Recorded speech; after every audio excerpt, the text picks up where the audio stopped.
Hello everyone. I am your dark narrator here to guide you today. I know many of you use this video to help you drift off to sleep, but before you do, please like the video and subscribe to the channel. Also drop a comment letting us know where you're from and what time you're watching. Now settle in, get comfortable, and relax.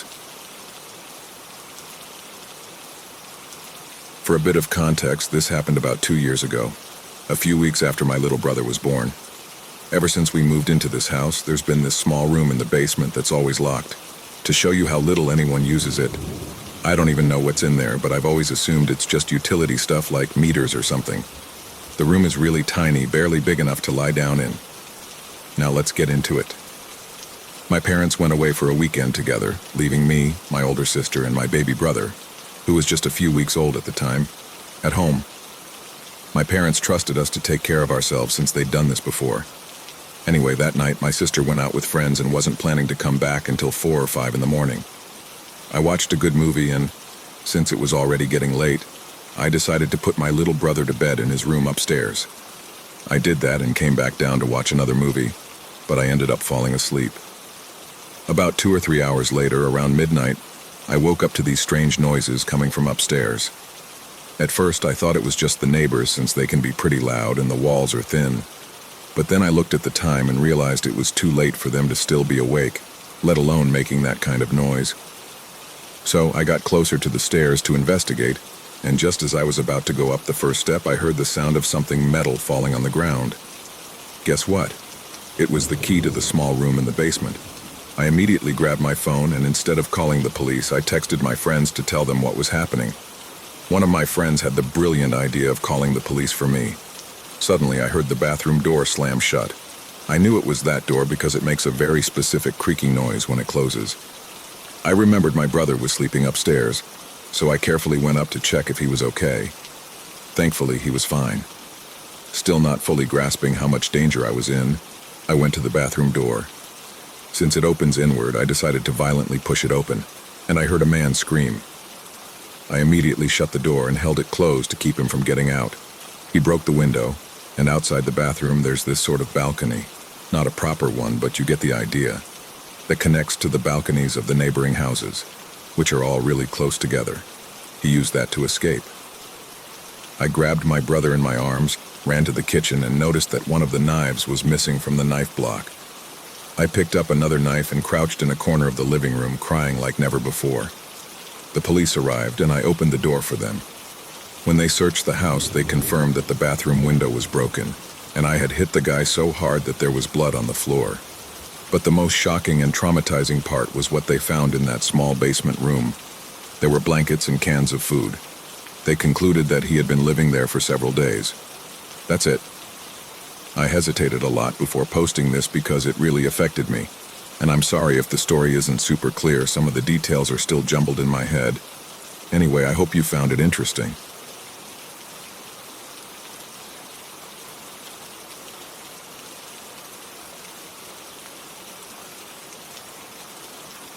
About 2 nights ago, I went to see the new Wicked movie with my family, who was in town for Thanksgiving. I arrived back to my house around midnight. I live alone in a shared but divided house, with 2 other tenants living inside. One is upstairs and one splits the downstairs with me, so there's 3 apartments total. My place is in the back of the house and has a back porch you can enter through after walking up the whole driveway. When I got home, I sat in my bedroom and did about 20 to 30 minutes of work on my computer. During this time, the house was very quiet, and I kept hearing a man's voice continuously talking. Now keep in mind, the tenant above me is a man, and I know his bedroom is right above mine because I previously lived up there. It sounded like he was talking on the phone, just because of how long and continuous the talking went on. I tried to listen and figure out where the voice was coming from, and I couldn't exactly pinpoint it, but it was either coming from through the ceiling or on the other side of my room. Now, it must be noted that my bedroom connects to the porch with a door that I have blocked with my dresser. There's a main door inside the porch that you use to get into the house, but there's also this strange door connecting to my room. I couldn't make out the words, but because of how firm and continuous the voice was going on, I figured it just had to be coming from my housemate upstairs. It's the only thing that made logical sense. I just kept on thinking, though. I had never heard a single voice come through that ceiling before. It's not that thin, whatever, I'm worrying about nothing. After about 20 to 30 minutes of computer work, I got up to go to brush my teeth, feed my fish, get ready for bed, etc. I come back into my room, turn off the lights, and get in bed. Keep in mind it's been about 45 to 60 minutes since I first heard the voice, and I could still hear it. Damn, I thought. My housemate is chatting up a storm on the phone up there. Oh, how wrong I was. After about 3 minutes of laying in bed, I all of a sudden heard my porch door creaking along with the talking man's voice. It has a very distinct sound that I knew immediately was my porch door. I crept across my room and put my ear to the dresser, the door that connects to the porch. Sure enough, the talking was coming from inside my porch, and I could hear the door moving and shuffling inside my porch along with it. My heart absolutely dropped. All the lights were off in my house at this point, so I had a sort of sneaky advantage to creep around my house and get a view of what was going on. I crept down my hallway and peered into the kitchen, which the porch leads into. Across the kitchen, through the door, and in a streak of moonlight, I just see a man with long, scraggly hair sitting curled up in the center of my porch, turned around with his back to me, muttering out loud to himself and rocking back and forth. My fight or flight kicked in, and I immediately ripped open the door and started screaming at him to get out and try intimidating him. Looking back, I probably shouldn't have made myself so vulnerable without a weapon handy, but like I said, I was just in fight or flight. I can't explain my actions in this moment other than reacting out of fear and determination to scare him out. Anyways, this dude didn't even react to me whipping open the door and screaming at him. Not even a flinch. He simply turned his head to the side very slowly and said, "My name is Evan." This freaked me out so much for some reason, especially because he still hadn't turned around or shown his face. I said I don't care and kept cursing at him to leave, and he slowly rose up with his hands up and said, I know, I'm hiding." He wasn't saying it in a pleading way, though. He said it with this almost childlike, playful tone that freaked me the absolute fuck out. I hated this. The fact that he kept trying to reason with me and act so mysterious while still not even turning around to show his face just pissed me off, honestly. Who do you think you are, bro? I ran him out of the porch and was just threatening him. Now I assume it was just a homeless man who was under the influence of something, as I do live in an inner city area, and it's common to see homeless people near my street, but IDK, man. The sight of seeing him in my porch and knowing he was in there for at least an hour beforehand, while I was sitting right there, just freaked me the fuck out. I was in full-blown defense mode by the time I opened that door, and I wasn't willing to waste any time to do a character dive on the guy. No imaginable situation would permit anyone to be in my porch like that at that hour. Needless to say, I'll be double-checking my porch lock every night from now on, LOL. It's funny because having my room connected to the porch, I always had this horrific intrusive thought that I'd hear someone in there one night. Looks like it came true. So please, Evan, let's not ever meet again, you creepy bastard.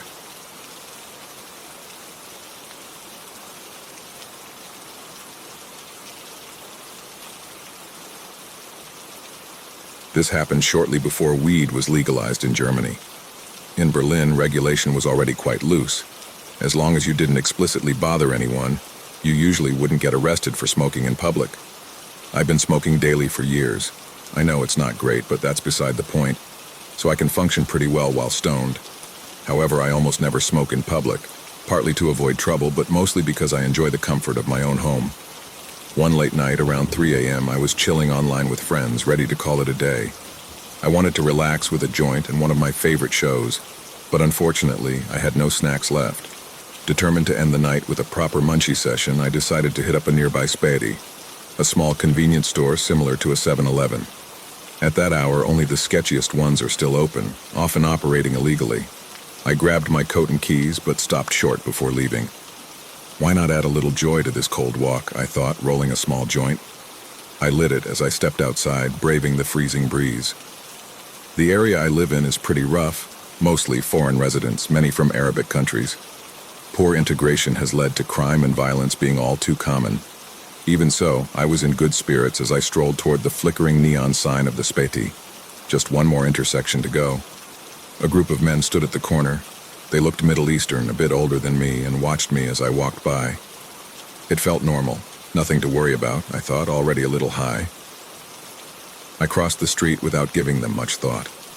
Then I heard a voice call out, "Routine ID check, please show me your identification." My heart sank. Of course, this has to happen the one time I smoke in public, I thought, turning to face the police.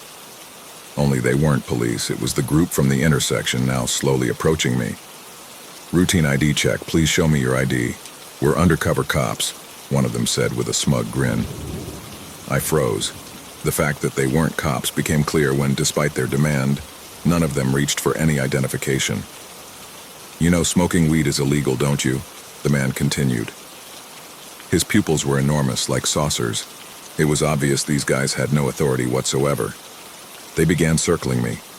"Show us what's in your pockets," the leader demanded. So it's a robbery, I thought. As long as I don't resist, maybe I'll only lose my phone and the few bills I brought for snacks. Then a wave of dread hit me.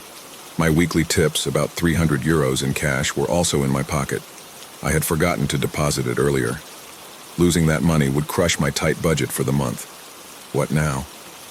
As I slowly reached into my pocket, the leader pressed me. "What's taking so long?" I pulled out an old pack of gum and some broken headphones, hoping to satisfy them. "Where's your wallet? I need your ID," he insisted. Still fumbling, too stubborn and stupid to hand over my tips, I inadvertently revealed something that shocked even me. The glint of a Glock tucked into his belt. Knives and metal rods are typical weapons here, but a gun? That was insane, even by local standards. German gun laws are incredibly strict. My adrenaline spiked. Slowly, I pulled out the €5 bill I'd planned to use for snacks, trying to keep my expression neutral. "You've got no wallet?" he growled, his face darkening. My brain screamed at me to do something, anything, before this escalated further. Then a desperate thought flashed through my mind. The Arabs in this area had a well-known fear of Russians, with frequent clashes between the two groups. Maybe, just maybe, I could use this. In a heavy Russian accent, I stammered, "My friends have my wallet. They're coming soon. We meet here." To my surprise, their poor English comprehension worked in my favor. They exchanged glances, muttering in German, and decided to wait. I forced myself to look confused, maintaining the bluff. It worked. Their effort to translate or figure me out must have seemed too much trouble. The leader finally pointed at my €5 bill. "All right then, you get us something to drink." Reluctantly, I followed them into the Spady. They grabbed a 6-pack of Coke, and I paid, heart pounding. I was certain this wasn't over, that they'd either search me themselves or retaliate when my non-existent friends didn't show up. But then, just like that, they left. No violence, no further questions, nothing. I stood there in shock, unable to process what had just happened. Looking back, I can't believe I bluffed in such a dangerous situation. It could have been my last day on Earth, all over 300 euros. I've learned my lesson. These days, I avoid walking around late at night when the streets are empty. And to those guys from that night, let's not meet again, ever.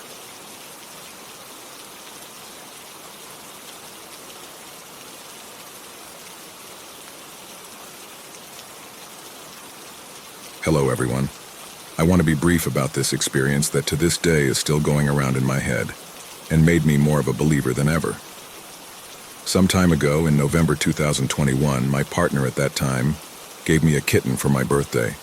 It was one of the offspring of his cat, whom we had helped deliver, and since then I had become obsessed with the idea that I could raise it in my house.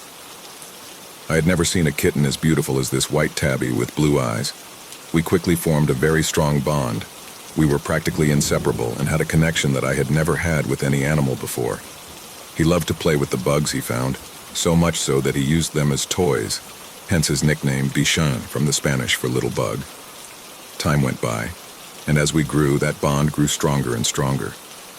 By the end of May of the following year, one day I decided to leave home and go to my partner's house to spend a few days, but something told me that I should not leave, and I had a strange feeling that it had to do with my cat. When I was leaving, in the living room, I turned around to see him, and he was staring at me. There was something I felt at that moment that I will never forget, like a sense of goodbye alert that something was going to happen. Being skeptical at the time, I decided to ignore it and left. The early morning of June 1st, I remember that I was having a hard time falling asleep. But when I finally managed to fall asleep, I dreamt clearly that I was walking around my city, going from place to place, until at one point I got to my neighborhood and the neighbors told me that there was a cat, specifically my cat, looking for me and asking for help on the roofs of the neighborhood. In the dream, without knowing where it was, I went to one of the roofs and there it was. I climbed some stairs and took it down. While the whole neighborhood was watching, I was carrying it like a baby and I woke up. I told my now ex-girlfriend that I had dreamed something strange, but that I didn't want to manifest anything, and that I wanted to go home to be with my cat. When I got home, I called him as I used to call him when I arrived, but he didn't answer. He was nowhere to be found. He was not on the roofs, nor hiding in the rooms. It wasn't then that we realized that something had happened, until the neighbors told me that there was a kitten that was dead in the same corner of the dream where I was looking for him. And indeed it was him. The shock and sadness were indimensionable for me, until I remembered what I had dreamed in the early morning, and there I fell. Automatically, I thought, he came to say goodbye. All the sadness and despair of the situation almost disappeared completely. Since then, I believe more than ever, and I could not stop believing since then. I really found comfort with the memory of that dream, and since then I could never again be skeptical about death, the oneric or the dreamlike. It really helped me to go through my grief in a way that I had never gone through before.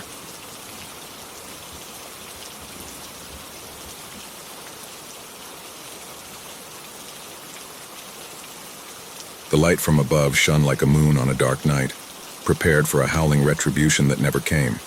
But instead, it was silent. A suited corpse laid in its stunning and decayed conclusion, its boils festering and menstruating from any cavity they could barely escape from. The wetness has warped its skin to resemble that of one aged, perhaps 89, give or take. The sullen face hovering over what could be assumed a pool of its own tears, if it wasn't for the lesions and contortions. A boil the size of a clenched fist burst near its spine, breaking the silence like a pin drop. If conscious, the pain would have been immeasurable. A stream of pus seeped into the darkness of its bath, creaming over lofted waters mixed with blood and sinew. The body was that of an empty name and even more empty vessel. It was tossed aside like a sickness. The clear purple eyes that looked on at its surroundings would see nothing but darkness. Its gaze would have been disrupted by a pulsating sty that hugged its cornea. An occasional slap to hydrate the walls and skin could be felt. An occasional sip into the lungs would be breathed. Its skull had been smashed in with a blunt force, not before its venture into the tunnel, but on its way. Teeth scattered to the waves like pebbles along the ocean. Bones cracked like twigs, prepared to burn for all eternity. Its face bloated like a clueless baby's photograph. It lies there in an uncomfortable purgatory. After years of vacant-minded gambling with one's sense of self, making the wrong associates, its weary head was finally lost in the wrong crowd. 3 poker chips and a half-full packet of cheap cigarettes waddled in the waves, purging themselves from the pockets of the cheap gray, brandless suit. A rusted pocket knife stuffed away was left useless to protect it. A wallet with a smiling face and $48 held the forgotten name, Jeremy Clark. It waited in the water, cold, bloated, and slowly returning to the ether. A splash broke the anticipation a hair away from its now molted scalp. If it could see, it would be that of a wooden bucket, slightly decayed from years of use, loose nails and metal entwined like consoling lovers. It descended from above like a savior from the heavens. It met the corpse's eye with an unusual grace, floating as if waiting for its appreciation. Like visiting a commonly seen friend, they would exchange smiles and exasperated conversations. If they were still alive, they would talk about their families, their goals, failures, and laugh about their regretful, mischievous adulteries. They would embrace before a heartfelt farewell, tears in their eyes as they said they were thankful for each other's company. A couple of minutes passed, a vague conversation that echoed a whisper its way down the tight vertical corridor. Talks of who was going to water fields, the yaps of an excited dog, childish protests of denial on whose turn it was, how thirsty they were. Pa Charlie just tucked tail and took off down the prairie. That stinking old dog ain't right in his mind. A disgruntled old man eclipsed the moonlight from the mouth of the cavern, gazing down, unaware of the bloated carcass below.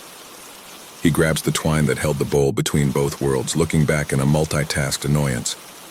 Christian, I told you to get that mutt on a tight leash. He's gonna go get himself in a world of trouble. Boy, I oughta.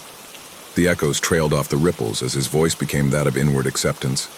He strangled the rope as macabre thoughts swelled around his mind, pulling one hand at a time. About his stresses out in the fields, about his good-for-nothing son disobeys his means, how he's getting older and never got to follow his hopes and dreams, how his wife grew wrinkled and unattractive and how he only stayed until the kids grew up, about how it could be satiated with just a sip of nice cold water. Slowly, while half full and tired of this unfortunate meeting, It made its ascension and bade its farewells until the next time. With each tug, it bobbles and weaves, spilling tiny drops from its head. The ascent feels like hours, maybe even days if time mattered. Tears of melancholy would flee the corpse's unrecognizable expression, wishing it could have spent more time with its only friend. It was here for months of repetition, enough of a time to forget who one is if left alone to their own devices. It would be long enough for one to call it home. It swam without making a stroke. Floating in its failure, it stayed here till its flesh melted away, leaving only the internal remains of an unknown being. Broken, battered, bruised, and brimmed with boils, it found its burial in the bottom of the well.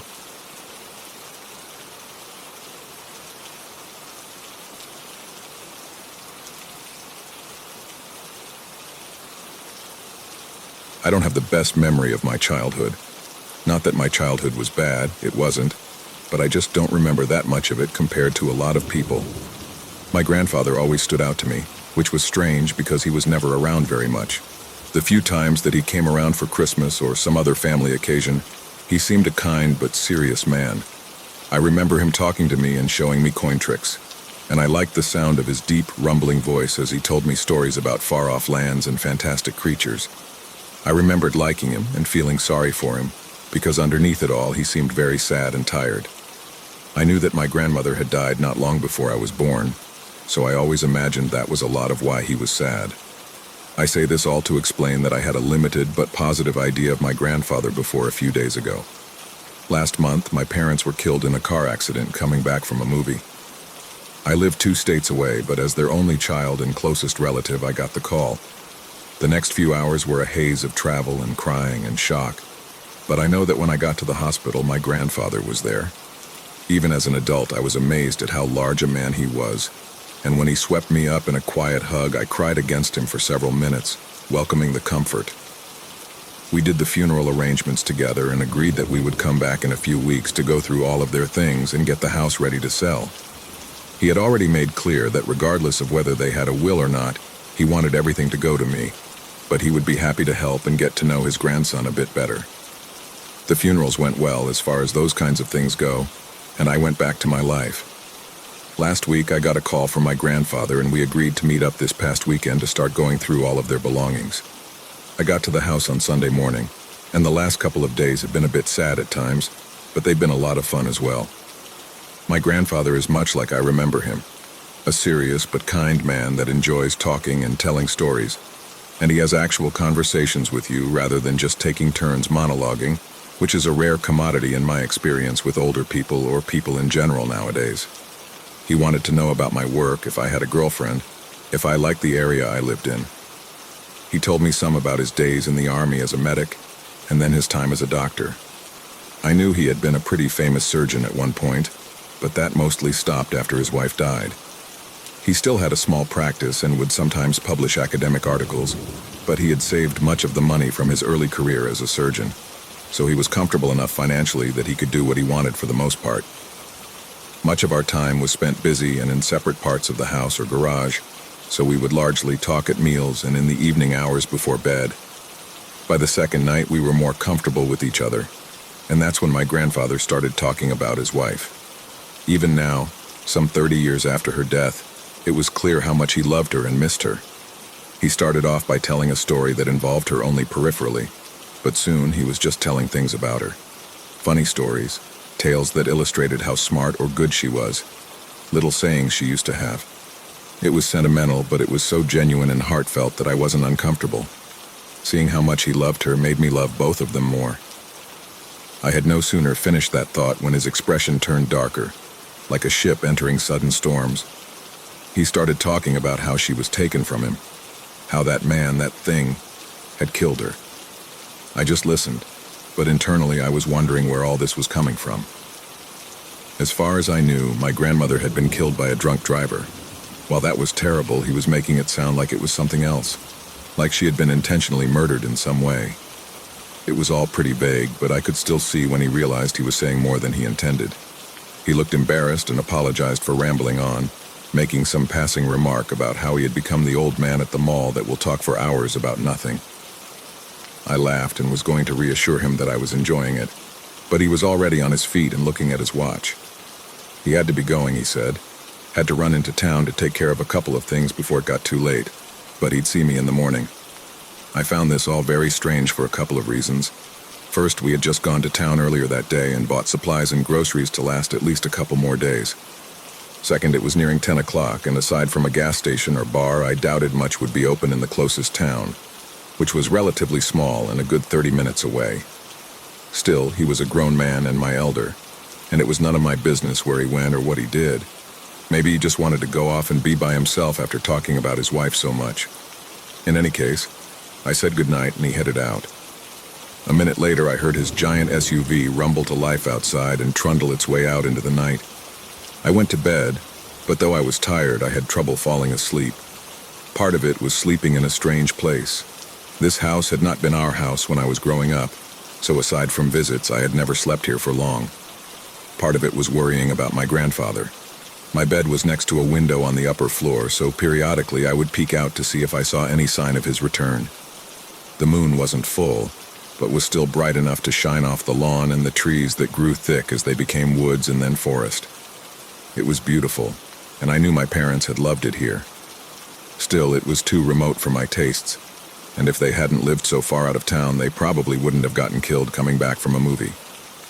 The thought made me angry, so I pushed it aside. Picking up my tablet, I started reading, and before I knew it, I was asleep. I'm not sure if it was the rumbling engine, the squeak of my grandfather's driver's side door, or some internal sense that something had changed, but I woke up sometime later and looked out the window again. I saw my grandfather standing at the rear of his SUV, looking around for several seconds before opening the back hatch. At first, I couldn't see anything due to the angle, but when he reached in and started pulling out the body, I saw more than I wanted. It was a woman, and as I watched, he pulled her out enough to pick her up in his arms and began carrying her into the trees. I know it was nighttime and there was a distance of probably 50 yards, but I could see it all very clearly. And with her hanging arms and lolling head, it was also clear that the woman was either deeply unconscious or dead. I felt panic well up in my chest. I didn't know what to do. Should I call 911? What if I was mistaken or he was trying to help her? Maybe she was drunk?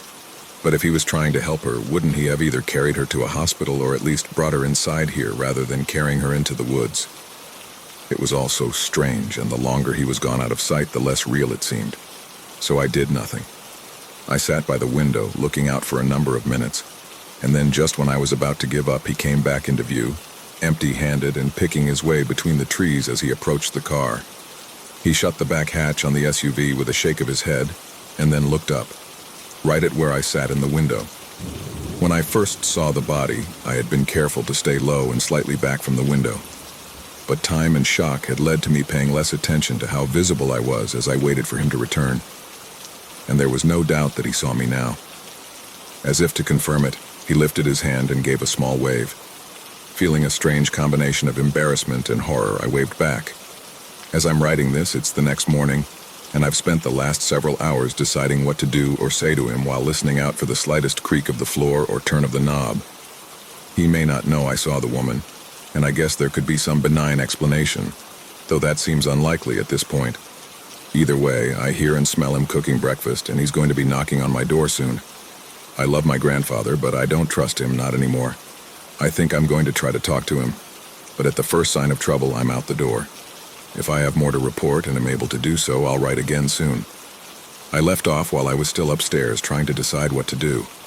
I had considered just waiting for my grandfather to come up and get me for breakfast, but the idea of him in the doorway of the only exit from the room made me very nervous. I wound up just getting dressed, putting my keys and wallet in one pocket and a small folding knife in the other, and heading downstairs. He was still at the stove when I entered the kitchen, and despite my fear, I could feel my stomach grumble at the smell of eggs, bacon, and coffee that permeated the air. Not that I could trust eating any of it, but my stomach wasn't concerned with trivial matters like rat poison and antifreeze. He turned and gave me a nod as I made my way to the table. "Good morning.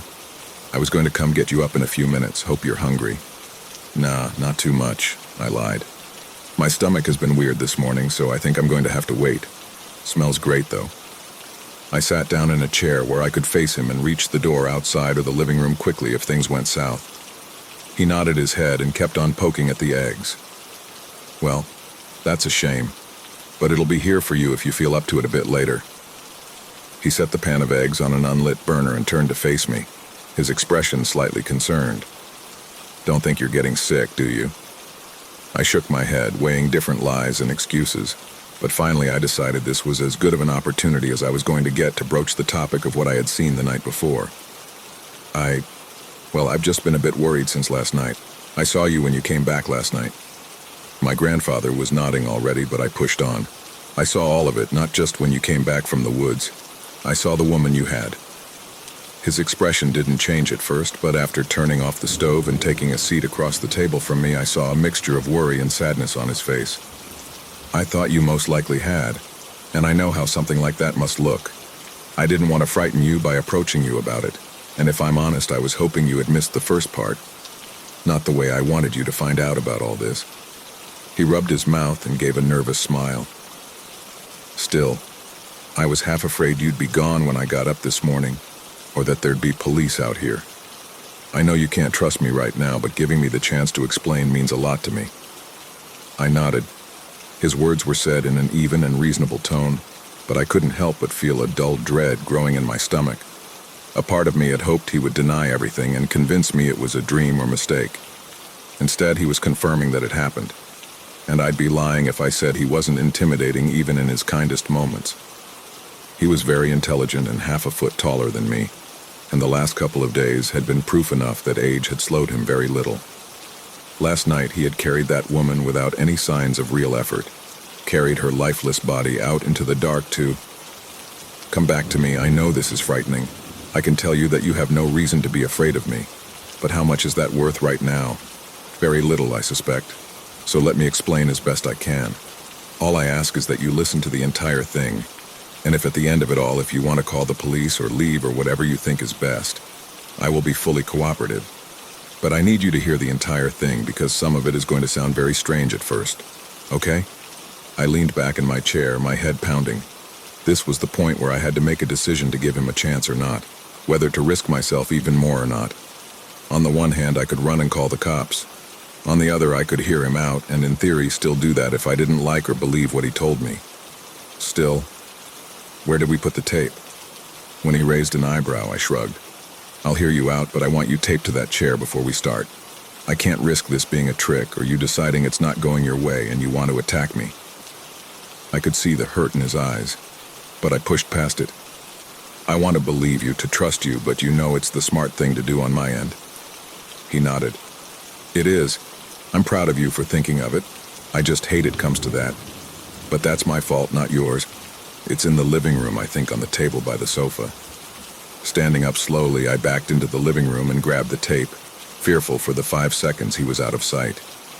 But he was waiting in the same spot when I came back in, and he sat still while I put layers of tape around his chest and arms, securing him firmly to the back of the wooden chair he sat in. Pausing for a moment to consider, I then wrapped the remaining tape around his ankles and the front chair legs just to be safe. The job done, I asked him if he was comfortable enough. When he said he was, I sat back down across from him, my hands sweaty and slightly shaking as I tried to give him a comforting smile. Sorry again, but I'm ready to hear everything you want to tell me. My grandfather looked off in the distance for a moment before focusing his dark blue eyes on me. Your mama told you that my wife, your grandmother Rebecca, died in a car wreck. A drunk driver, right? I nodded. Yeah, she said she was killed going to visit you at the hospital. You had been working on a patient for hours and she was bringing you some dinner. Dark anger flickered across his face, disappearing as he shook his head. Well, the last part was right. I had been working on a girl who had been shot in a hunting accident since early afternoon. The girl wound up living. But my sweet girl, your grandmother, she didn't get killed by a drunk driver. She was taken as she was getting out of her car at the hospital. Brutalized and torn apart with what was left of her being found in a field 10 miles away. His voice grew rough and cracked with emotion as he spoke. I didn't even know anything was wrong at first, but someone found the covered dish she was bringing me in the parking lot dropped and broken.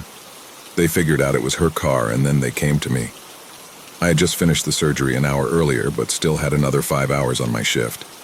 So I went to take a nap, thinking she would wake me up when she got there. Instead, it was one of the admins asking if I had seen my wife that evening. He spread his hands out on the table, long-fingered and steady even at his age. Staring at them, he continued, "Your grandmother was a smart woman, a good woman. Sure, things were safer back then than they are now, but it wasn't like no one ever got hurt or killed. Even in a smaller town like we lived in, it happened. But she had no real enemies, and she was always careful when she traveled anywhere." My point is that no one would have easily gotten a jump on her. The police said at first that it could just be a misunderstanding, or she could have just decided to leave, as stupid as that sounded. I spent all night looking for her, terrified and half out of my mind. By the next morning, the police were there with me. It was just before noon when they found her body in that field. I made the mistake of going to the scene. I had told myself that I was used to blood, to everything a body could show, and that I owed it to her to see how she died. It was beyond anything I imagined. One arm and the opposite leg had been torn completely off, and her torso had been shredded to such a degree that, well, it didn't look like a person at all. And that was actually better because it made it seem unreal. But then I saw her long, light brown hair. I had always loved her hair so much, and even attached to the shattered ruin of her face, I knew it anywhere. It was remarkably clean compared to the rest, as though someone or something had taken great care not to mess up or soil that pretty hair. That thought is what broke me, I think. I don't remember much for the few days that followed. I know I was at her funeral, but I couldn't tell you anything about it. When I finally resurfaced from whatever stupor I was in, I was sitting at home with my brother and his wife. They were trying to keep me company. We were watching TV, I think. I wanted to scream at them, to yell and make them understand that this was all pointless now, that my life was over, that everything was over. So why were they trying to prolong things? Instead, I just told them that I appreciated their help and attention, but that I knew they needed to be getting back home and I needed time to myself. They wasted little time in packing up and heading out. I spent the next day or so weighing various methods of suicide.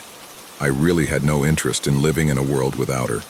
I believe in God, and I think suicide is a shame and likely a sin when done for such selfish reasons. But I was to the point that I didn't care.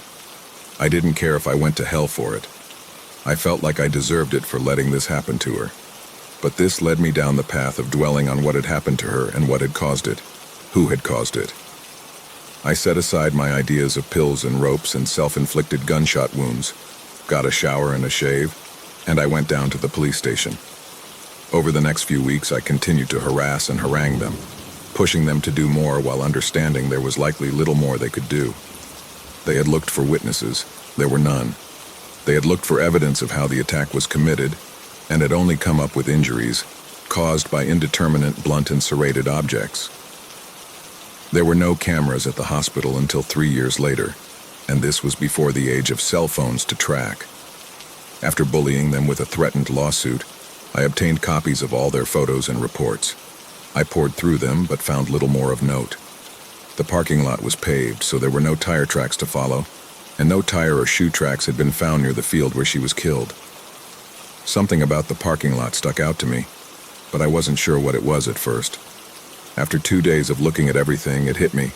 The hospital had a separate parking lot for doctors and surgical staff that was blocked by a mechanical arm and a keypad. Rebecca had the passcode, so she had parked there when she was taken. That parking lot was on the far rear of the hospital, not visible from the road and without any hospital roads or paths that would make it a thoroughfare for a casual passerby. What were the odds that someone had just happened upon her as they went by or decided to wait in a relatively small and quiet parking lot for hours until they had a chance to snatch someone? I decided it seemed unlikely. In retrospect, I know it was certainly possible I could have been wrong, but at the time I needed answers. And I decided focusing on someone who worked in the hospital and/or had access to the parking lot like my wife was the best course of action. Among all the complaints I might have had about the investigation of Rebecca's murder, I would never have made it further without them. One of the detectives had pulled a tissue sample from under her fingernails and had sent it in to be tested if they ever got something to compare it to. Understand, this was in 1986, and DNA testing was brand new. It wasn't even an option at the state crime labs at the time, and the likelihood of that sample ever being of use was small to none. But I still had to actually file a lawsuit to get the sample back so I could send it to Daniel Church, a friend of mine from med school that had gone on to work at one of the foremost labs for DNA in the country. He couldn't do tests for me officially, but he knew what I was going through and agreed to help as much as he could in an unofficial capacity. The main thing that he needed was viable samples from a suspect for comparison. Fortunately, that was the easy part. Hospital policy required all operating room doctors and staff to have semi-annual blood work, both as a check for any substance abuse issues, as well as a screening mechanism for any potential infectious disease. After testing, the remainder of those samples were stored until the next round of tests 6 months later. The tests weren't all done at once, of course, but at any given time there were 23 samples cooling in a fridge in the serology lab, so I pulled some from each of them and sent them to church. He called me 2 days later, his tone grave. He asked where I had gotten so many samples so quickly, what was I getting him into? I told him I wasn't getting him into anything. At most, he was running some DNA tests, with no indication of who was being tested or why. And if anyone ever asked me, I hadn't seen or heard of him since we graduated 15 years earlier. I could tell he was still troubled, but after a long silence, he agreed to run the tests. The next 5 weeks were excruciating. DNA testing was much slower back then, and I understood he was having to go slower than normal to do it in a clandestine manner. Still, every day I was constantly waiting for the phone to ring, and when it finally did, I could hardly hear church over the frantic thudding of my own heart. I asked him to repeat what he had said. The tissue you first sent is a match to sample 17. It's from that person or their identical twin. I thanked him and hung up the phone. I had sent him numbers instead of names on the samples, but I knew whose was whose by heart at this point. Sample 17 belonged to an orthopedic surgeon at the hospital, Marcus Salk. He was a chubby middle-aged man that was always telling jokes and had a reputation as a good doctor. I didn't know him well, but I had always gotten along with him fine. Why would he do this? My first urge was to find him and torture him until he told me why. I could feel my rage building as the information soaked in, my mind racing to dissect any interaction we had ever had, any scrap of knowledge I had about him. I thought that he had come to the hospital about 5 years earlier, was unmarried, had a cat maybe. I realized how little I knew, and how I needed to learn more before I committed to an act and either hurt the wrong person or gave them an unintentional means of escape. That's when I began studying Marcus Salk. I weighed my options for learning more about Salk. Trying to become closer to him personally was too risky, because if he was actually the man who killed your grandmother Rebecca, he would be looking at me closely for any signs that I suspected him. I was never an overly social person to begin with, so suddenly trying to buddy up to him would stand out. And I also didn't want to be tied any closer to a person that may soon go missing, because even at that early stage I was resolved that when I was sure who took Rebecca from me, I would kill them. In some ways, my lack of equivocation on that point made things easier to plan, but it also meant I had to be extra careful. For instance, using a private investigator to tail him was out. I couldn't have a third party knowing about my interest in Salk. Not even Daniel Church had his name, and his involvement was a necessary evil.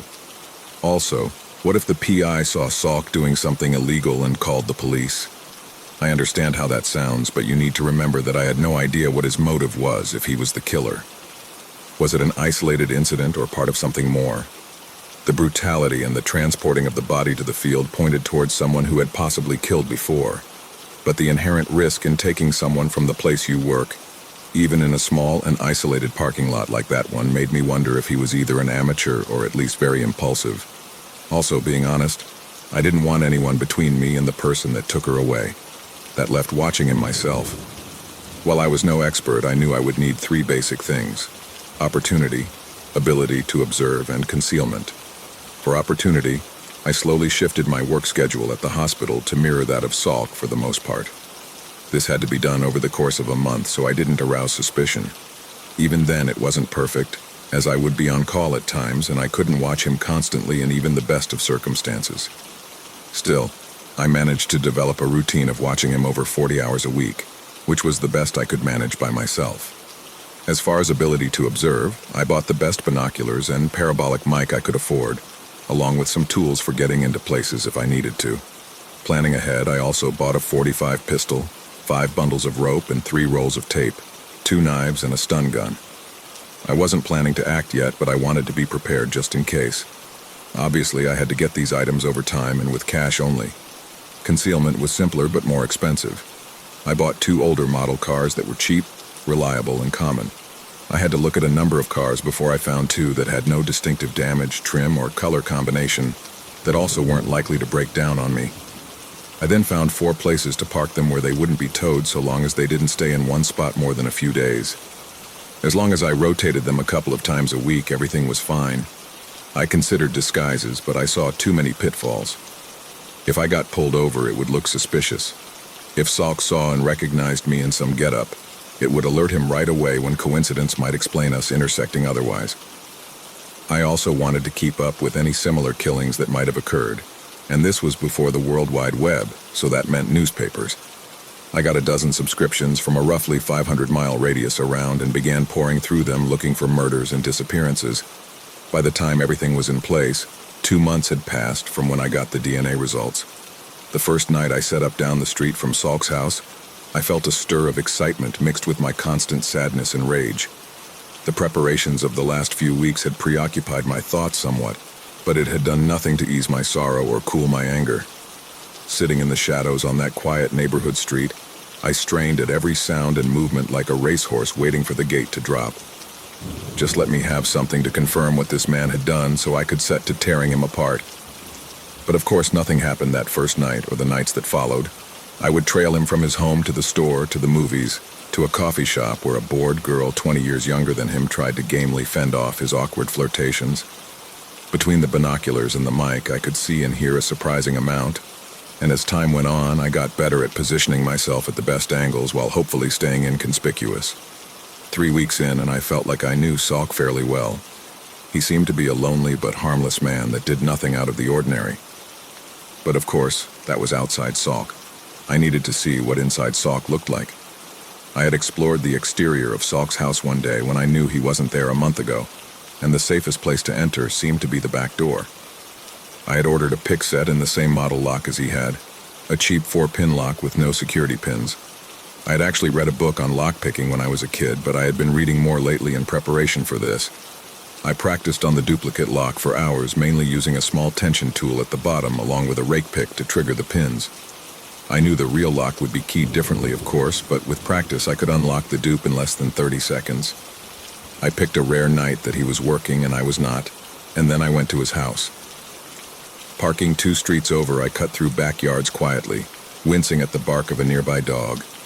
As I crept across his yard and onto his back porch, I had an image of him popping out of the door with a shotgun lowered at my chest. I shook off the thought and crouched down at the door to begin picking. Every scrape of metal sounded enormous in the still night air, and I soaked my shirt with sweat in the 2 minutes it took me to open the lock. Without hesitating, I swung open the door and eased inside. The air inside was stale and cool, with the faint smell of cleaning agents and paint the only notable aromas. I was entering through the kitchen, which was very clean but also completely bare. No food, no furniture, not even appliances aside from an oven that looked rarely used. I knew the house should be unoccupied, but I still moved quietly and made sure that my small flashlight stayed well below any windows. Moving further into the house, I found empty room after empty room. No furniture or boxes or decorations. Then I reached what I supposed was Salk's bedroom. There was a bare mattress on the floor and a tall standing mirror in one corner. The closet contained a handful of clothes that were the same things I saw him wearing every day. I saw something on the mirror and I went back to it. It was a picture of Salk, 10 years younger and 50 pounds lighter. He was at the beach with a woman and they were in some kind of joking volleyball jock pose. He looked like he was really happy in the picture and it lit his... I heard the front door click and froze. It was unlikely it could be anyone other than him, and regardless, I didn't need to be caught in his house. I went to the second closet in the room, fearing I would find it full with items he regularly used. Thankfully, it was empty, and I eased the door closed a moment before he entered. I could see some through the levered closet door, the wooden slats providing little slashes of vision as he moved around. My heart pounded as he opened the other closet and hung up his jacket before changing clothes. I found out later he had asked for a half shift at the last minute, which explained how he was home 6 hours early. Apparently he had decided to make the most of his evening because he was dressing to go back out. In blue jeans and a t-shirt, he looked almost normal except for when you saw his face.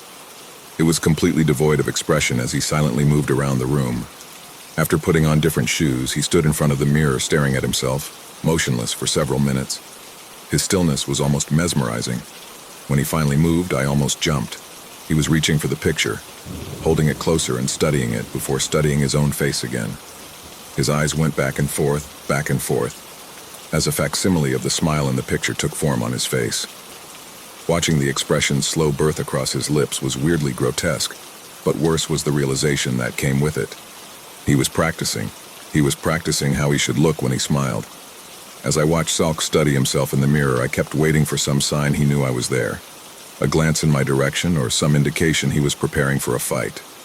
But there was none. He continued to practice smiling for a few more moments, and then he replaced the photo on the mirror and left the room.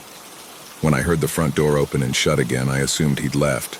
But even after I strained and heard what sounded like his car cranking up and driving off outside, I waited a couple of minutes before easing open the closet door. I was tight with tension, with every creak of the floor sounding like a gunshot in my ears. I crept to the back door, constantly looking around for some sign that Salk had silently doubled back to trick me into thinking he had left.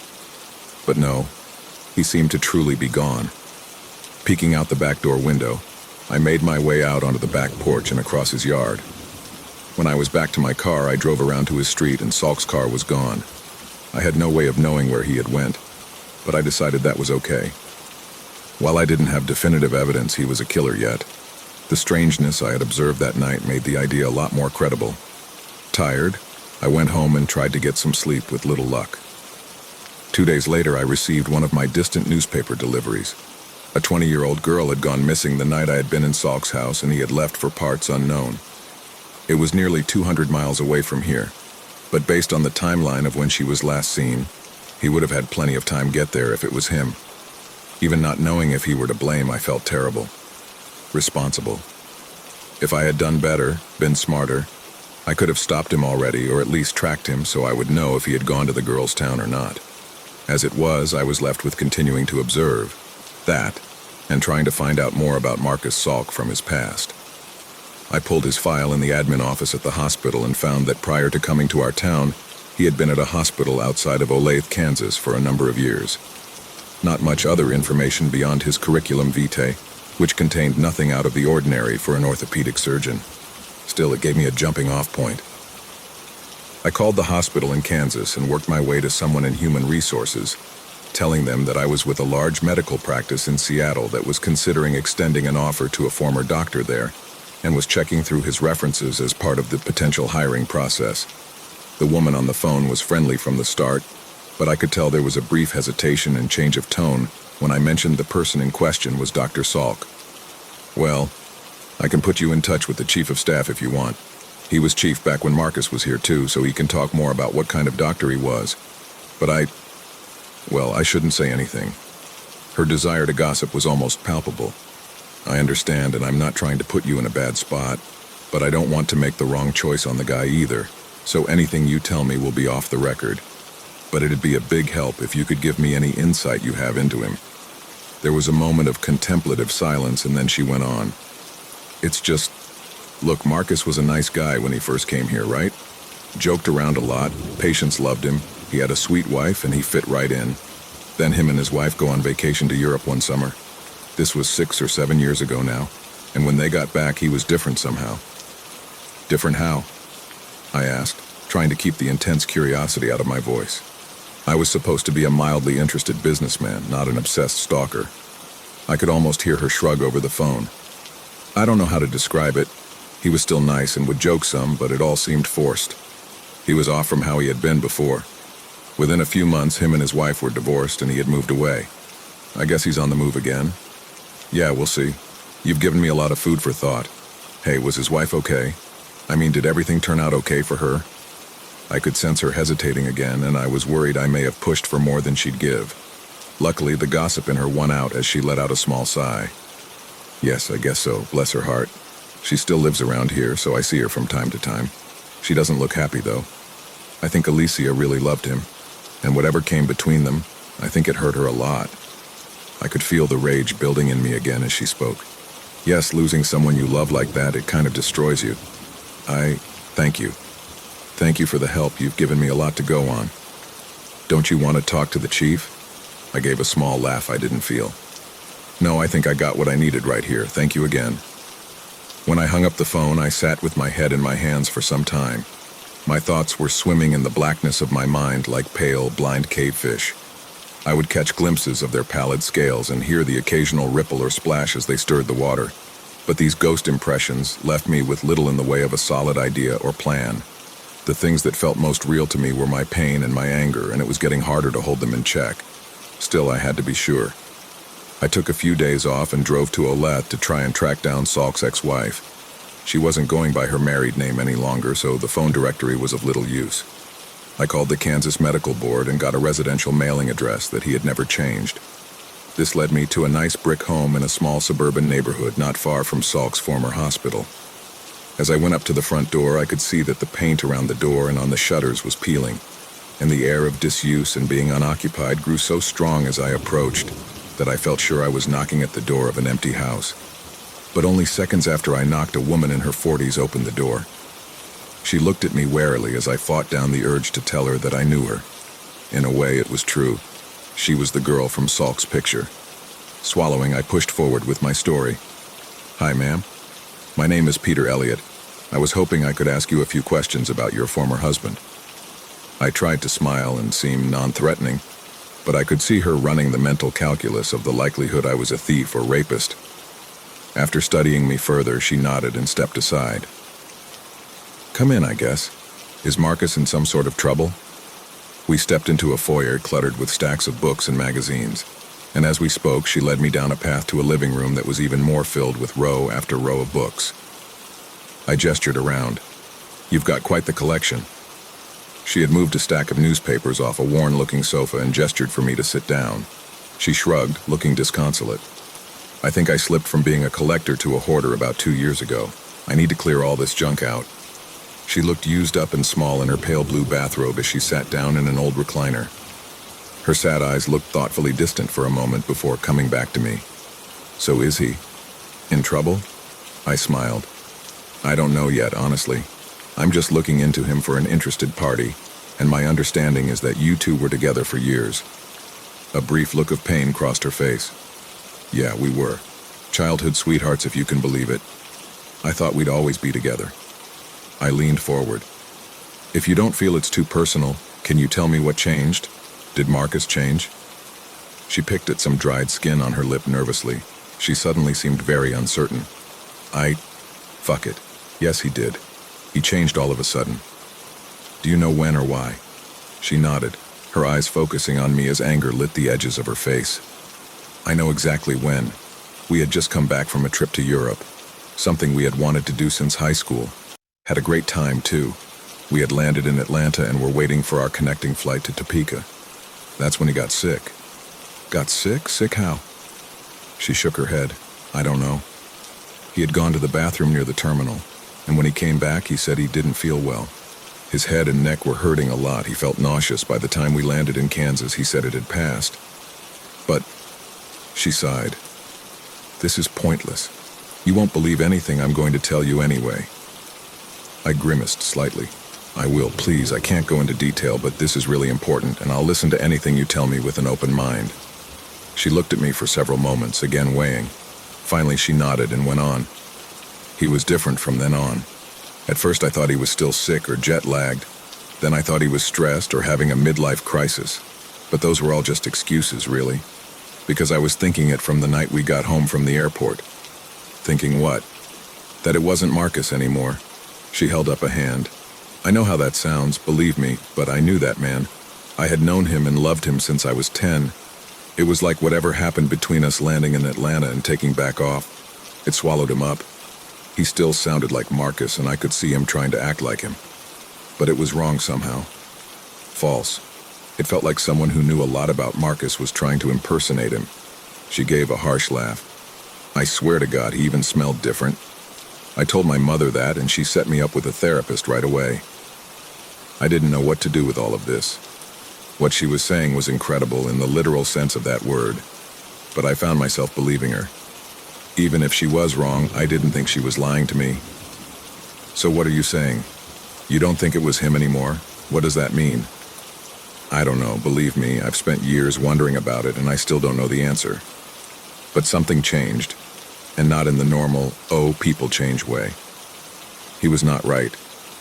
I would see him sometimes when he didn't know I was around and he was entirely different. His face would be slack.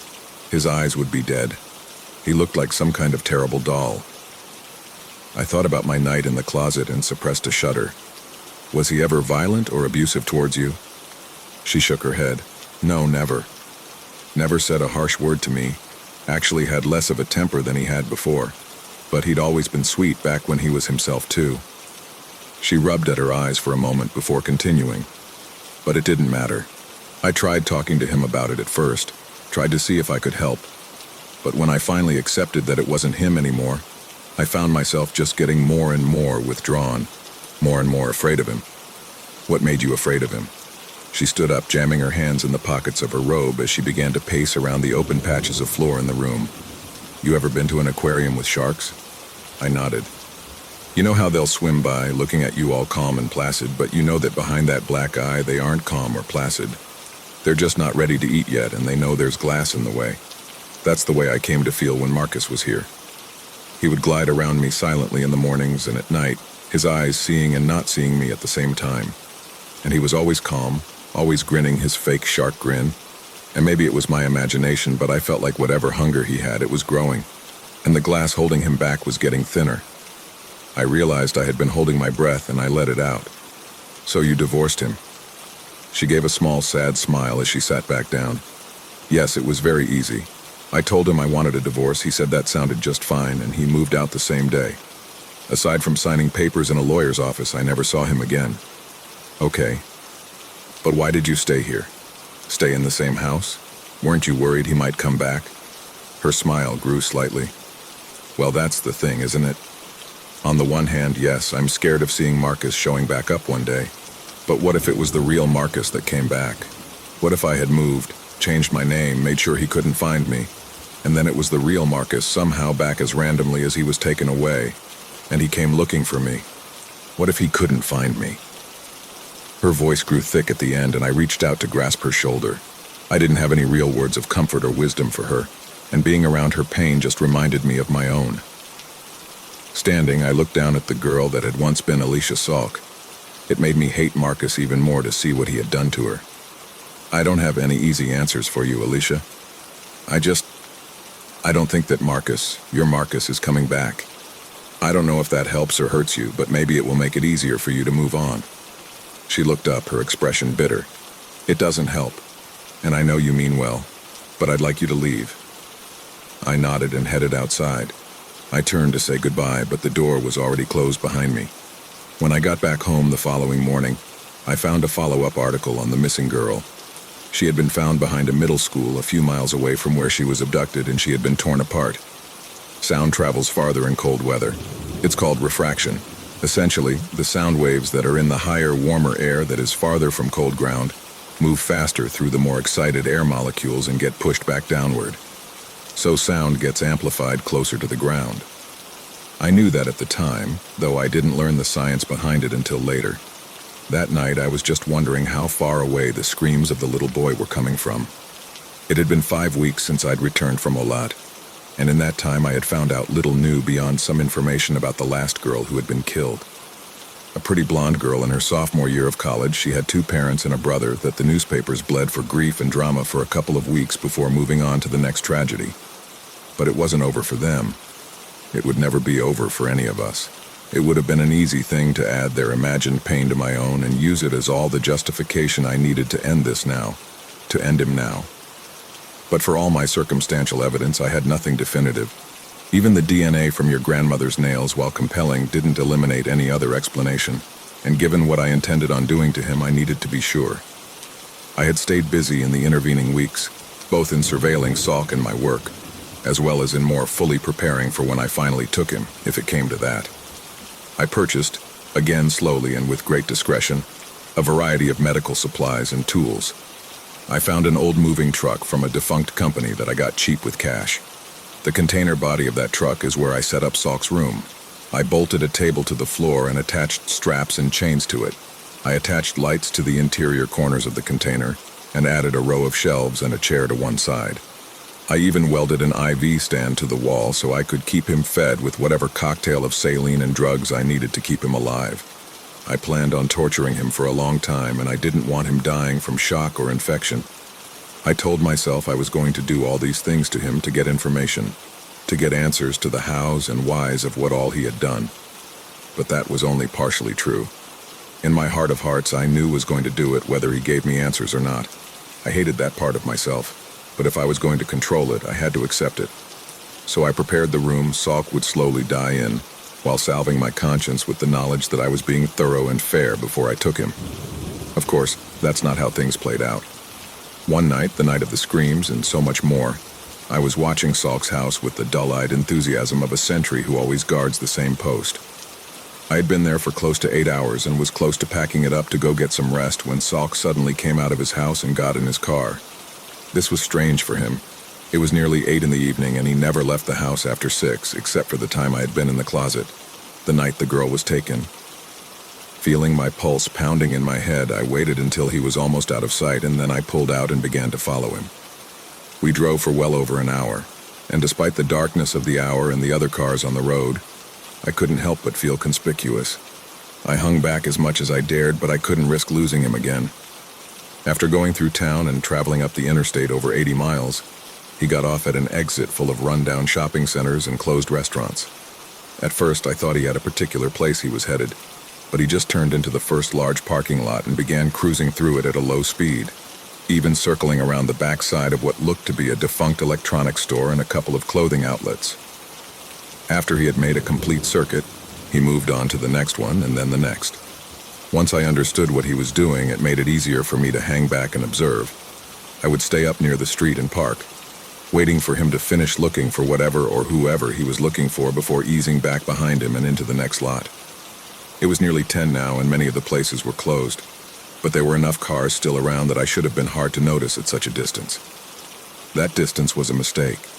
We were in the 4th parking lot, and as I waited for him to come back around from driving the backside of the grocery store and smaller stores that made up this latest decaying shopping center, I realized it was taking too long. I put the car back in drive and eased around to the back, mimicking the direction he had gone. As I turned the corner in the distance, I saw him shoving a boy of around 10 into the car. I began to speed up, but he was fast and far away. By the time I reached where the boy had been taken, Salk was already pulling out onto some back road that led away from the lot. I followed, abandoning any pretense of stealth now. I worried that me chasing him could cause him to hurt the boy sooner rather than later, but I had to take the chance. If Salk got away, the boy was going to die. The road we were taking was small and winding, leading through a neighborhood and then further away from buildings and lights. My little spy car, while reliable, was not equipped with the best headlights or any great speed, and it took all my concentration to keep to the road while not losing ground as I pursued them. We were 10 miles out of town now, fields of lightly frosted farmland reflecting the ghost glow of winter moonlight as we threaded our way through the darkness. We passed a home that was brightly lit with twinkling colored lights and molded plastic reindeer, and it occurred to me that Christmas had been the week before and I hadn't noticed. Farmland began to give way to woods, and I noticed with rising panic that I was running low on gas. Enough to get back to town to get the boy help, but just barely. This needed to end now. I stomped the pedal as far down as it would go, and the car jumped forward with a protesting whine. I wasn't sure how long I could maintain this speed without wrecking or the engine blowing up, but I didn't need long. Gripping the wheel tightly, I readied myself as the nose of my car reached within a foot of Salk's back bumper. At the next curve, I moved into the left lane long enough to gain half a length more, then swung the front fender of my car into his back tire. The effect was immediate. He began to spin out, but then so did I. I tried to regain control of the car, but it was too late. I jumped the shallow ditch on the right side of the road, and then everything went dark. When I woke up, my car was somehow still running. Its hood crumpled from going head-on into a medium-sized maple tree. Judging by the car clock, only a few minutes had passed, but that was more than enough time for Salk to get away. I tried to look out my window, but it was fogged up beyond any visibility, so I just opened the door and slowly got out. My head was swimmy and I had a small gash where I had hit my head on the steering wheel, but otherwise I seemed okay. Steadying myself against the car, I looked around and saw Salk's car wrecked in the far deeper left ditch 50 feet down the road. The front doors to the car were open and there was no sign of anyone. I started making my way up the road to the car, and it didn't take long before I saw the drag marks leading away into the woods. I patted my pockets. I had my gun and a folding knife on me, and that would have to do. Following the path wasn't hard at first, with the moonlight throwing the thick ravines of ice, snow, and dirt into sharp relief.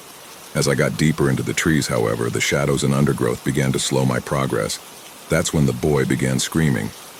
I picked up my pace again, moving at a loping, unsteady run as I tried to gauge direction through a combination of sight and sound. The boy's cries were becoming louder, but they were also become more shrill and frantic as they moved from fear into terror. I pushed through a last thick stand of pines, and then I saw why the boy was screaming so. This is where I have to ask for your patience more than anything that's come before. I understand I'm giving you a great deal of detail to explain everything fully, but despite the strangeness of much of it, I don't know that anything so far has fallen entirely outside of what you understand as possible. This next part, I will do my best to describe it, but you need to understand that I will fail to really do it justice, and it will sound unbelievable. Just try to bear with me as best you can. I pushed through those trees and stumbled into a small clearing, the cold white moonlight shining down like a spotlight over the scene. The boy, he looked closer to 8 now that I was closer, was down on his back, trying to scrabble away from the thing towering over him. Salk was nowhere to be seen. As for the thing itself, it stood on 2 legs and was half again as big as a man. From behind, I could see its legs were digitigrade, like the legs of a dog or cat, though they reminded me more of rat legs. It had no tail I could see, but just relatively small hips that swiftly expanded into a large muscular torso. The back of the torso was largely covered with matted gray hair, though it became patchy and seemed to transition into some kind of black chitin as it moved towards the head. I took all of this in quickly, and while still moving forward slowly. Then it turned to face me. Its head was a strange mix of reptile and insect, reminding me of a cross between a large beetle and a snake. A hard black shell hooded a long face set with burning yellow eyes and a mouthful of long, curved teeth. The strangest thing about it was its arms. They were different from each other. One was heavy and thick, made out of that same black material and shaped like some kind of savage club that tapered to a spiky lump at the end. The other was a slender, furry hand with fingers that were long and almost graceful looking, each tip punctuated by a hooked claw. As it regarded me, I involuntarily took a step back. My mind was having trouble reconciling what it was seeing. How was I supposed to deal with something like this? Still, I had to try. I fumbled and pulled the gun from my coat pocket, leveled it at the creature, and fired. I saw the round strike just before hearing the wet thudding sound it made. The creature seemed unfazed. I fired again, and again. I emptied 13 rounds into that thing, and it didn't stagger, didn't bleed. It just took it without complaint. Then I realized it was making a sound after all. It was low at first, and I couldn't identify it. When I did, I felt my bowels loosen. It was laughing. The sound was terrible, like wet meat and rocks being tumbled in an old dryer, but I could tell that's what it was. Whatever this thing was, it was laughing at me. Looking back to the child who had been transfixed by all of this, and I yelled for him to run. I still don't know if that is what killed him, and I try to tell myself he was going to die regardless.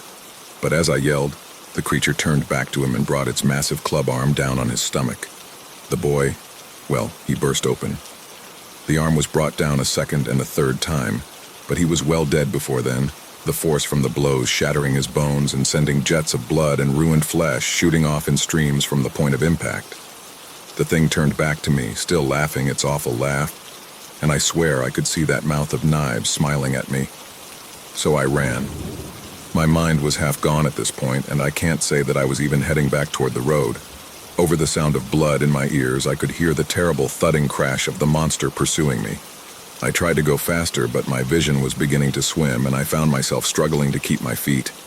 I felt more than heard its hot, ragged breath on my back, and I was turning to try to fight it off. But suddenly I was flying through the air. Pain flared through my neck and shoulders as I struck something hard, and then I was out again.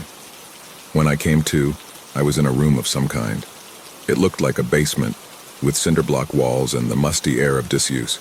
The room was fairly large, stretching out into a darkness that was not illuminated by the single pool of light the overhead bulb afforded.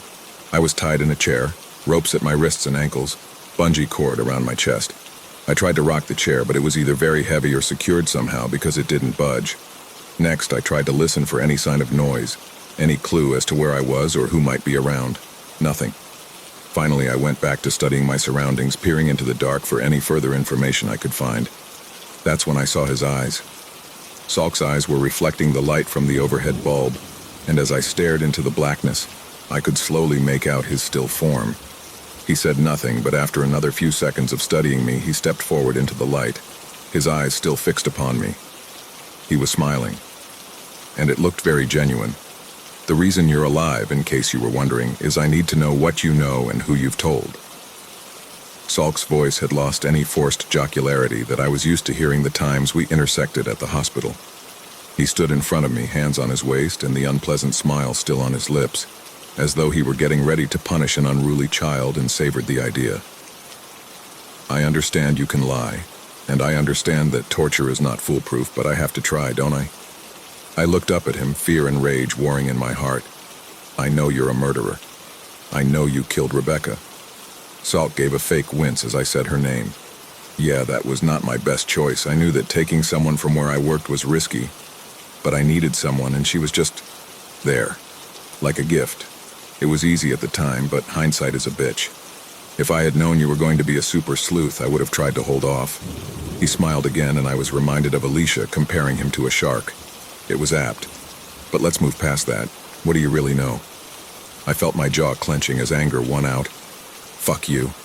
I've told you the only thing that is important. The expression fell off Salk's face like rotten meat off a bone. Dead-eyed and silent, he bent down and began pulling off my right shoe. I tried to struggle briefly, but I didn't budge. I needed to save my energy for when I could make it count. My left wrist seemed to be slightly looser, so... Salk reached back into the pool of darkness surrounding us, and I heard the sound of metal being drug across concrete a moment before the hammer came into view. He brought the hammer up to my face for a moment, but he didn't ask another question. Instead, he brought the head of the hammer down on my right pinky toe with enough force to burst the flesh and pulverize the bone. I know I screamed, but I don't remember it. I was too concerned with the bomb going off in my head as the pain reached my brain.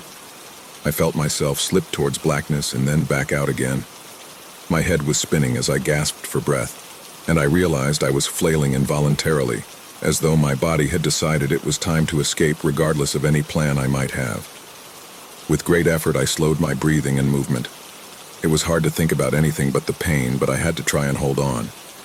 I couldn't see my foot, but I could tell from the force and the spray of blood that had shot across the floor into the dark that the toe was crushed if not torn off completely.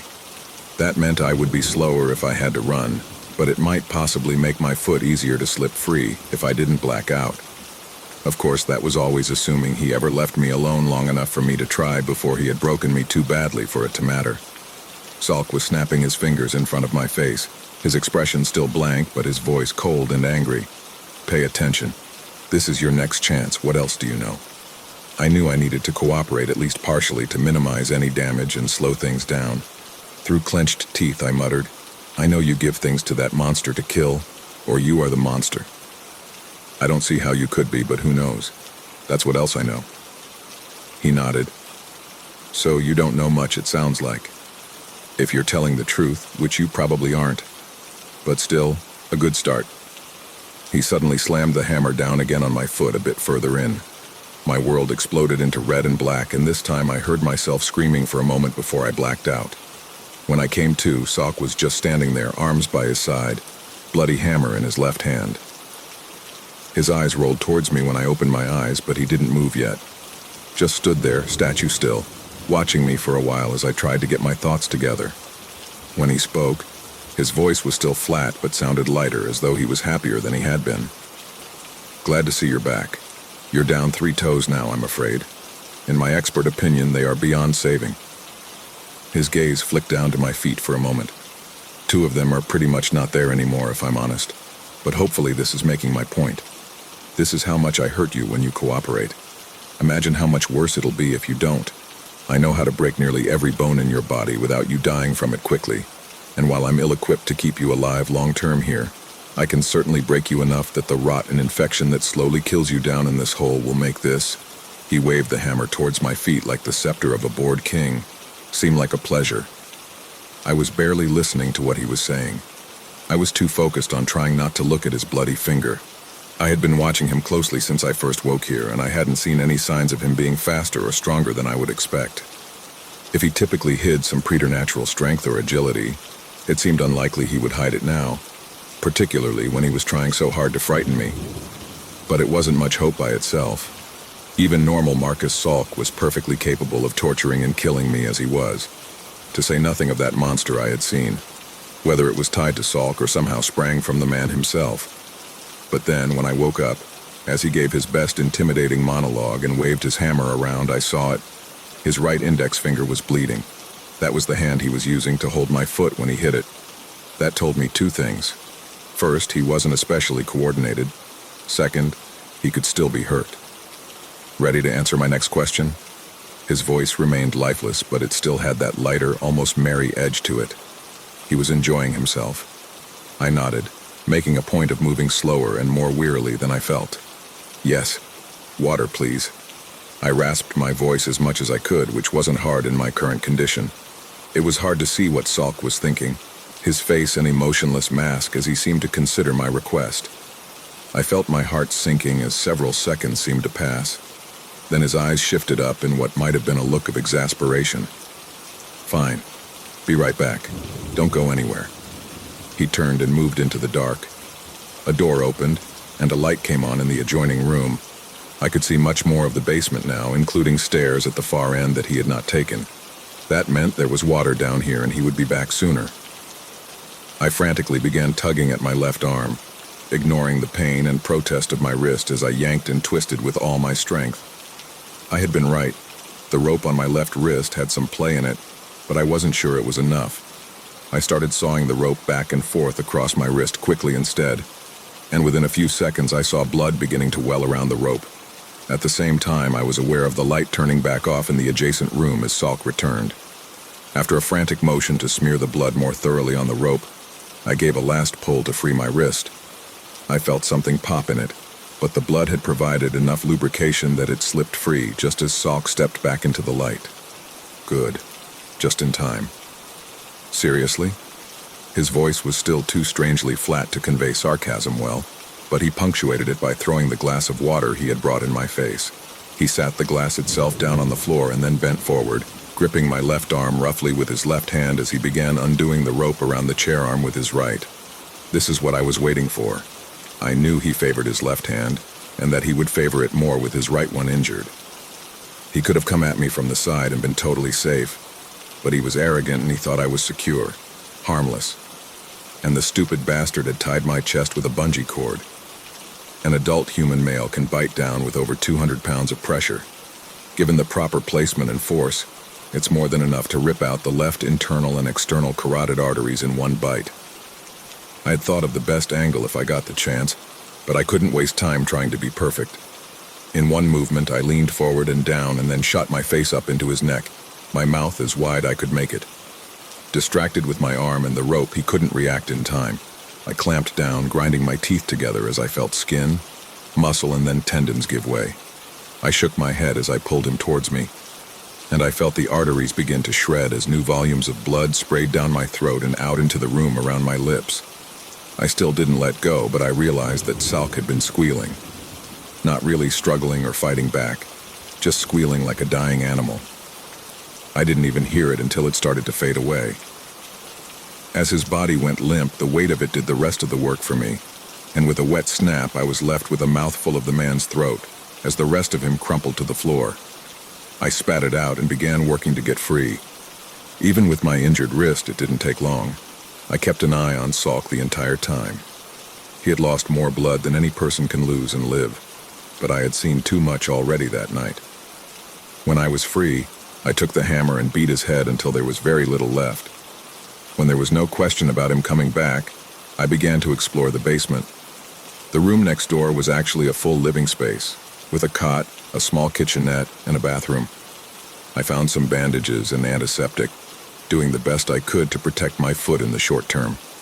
Salk had been telling the truth. The last 2 toes on my right foot were gone. After I was done with first aid, I began looking for any information that Salk could have left behind. Any clues about what was actually going on, what that creature was.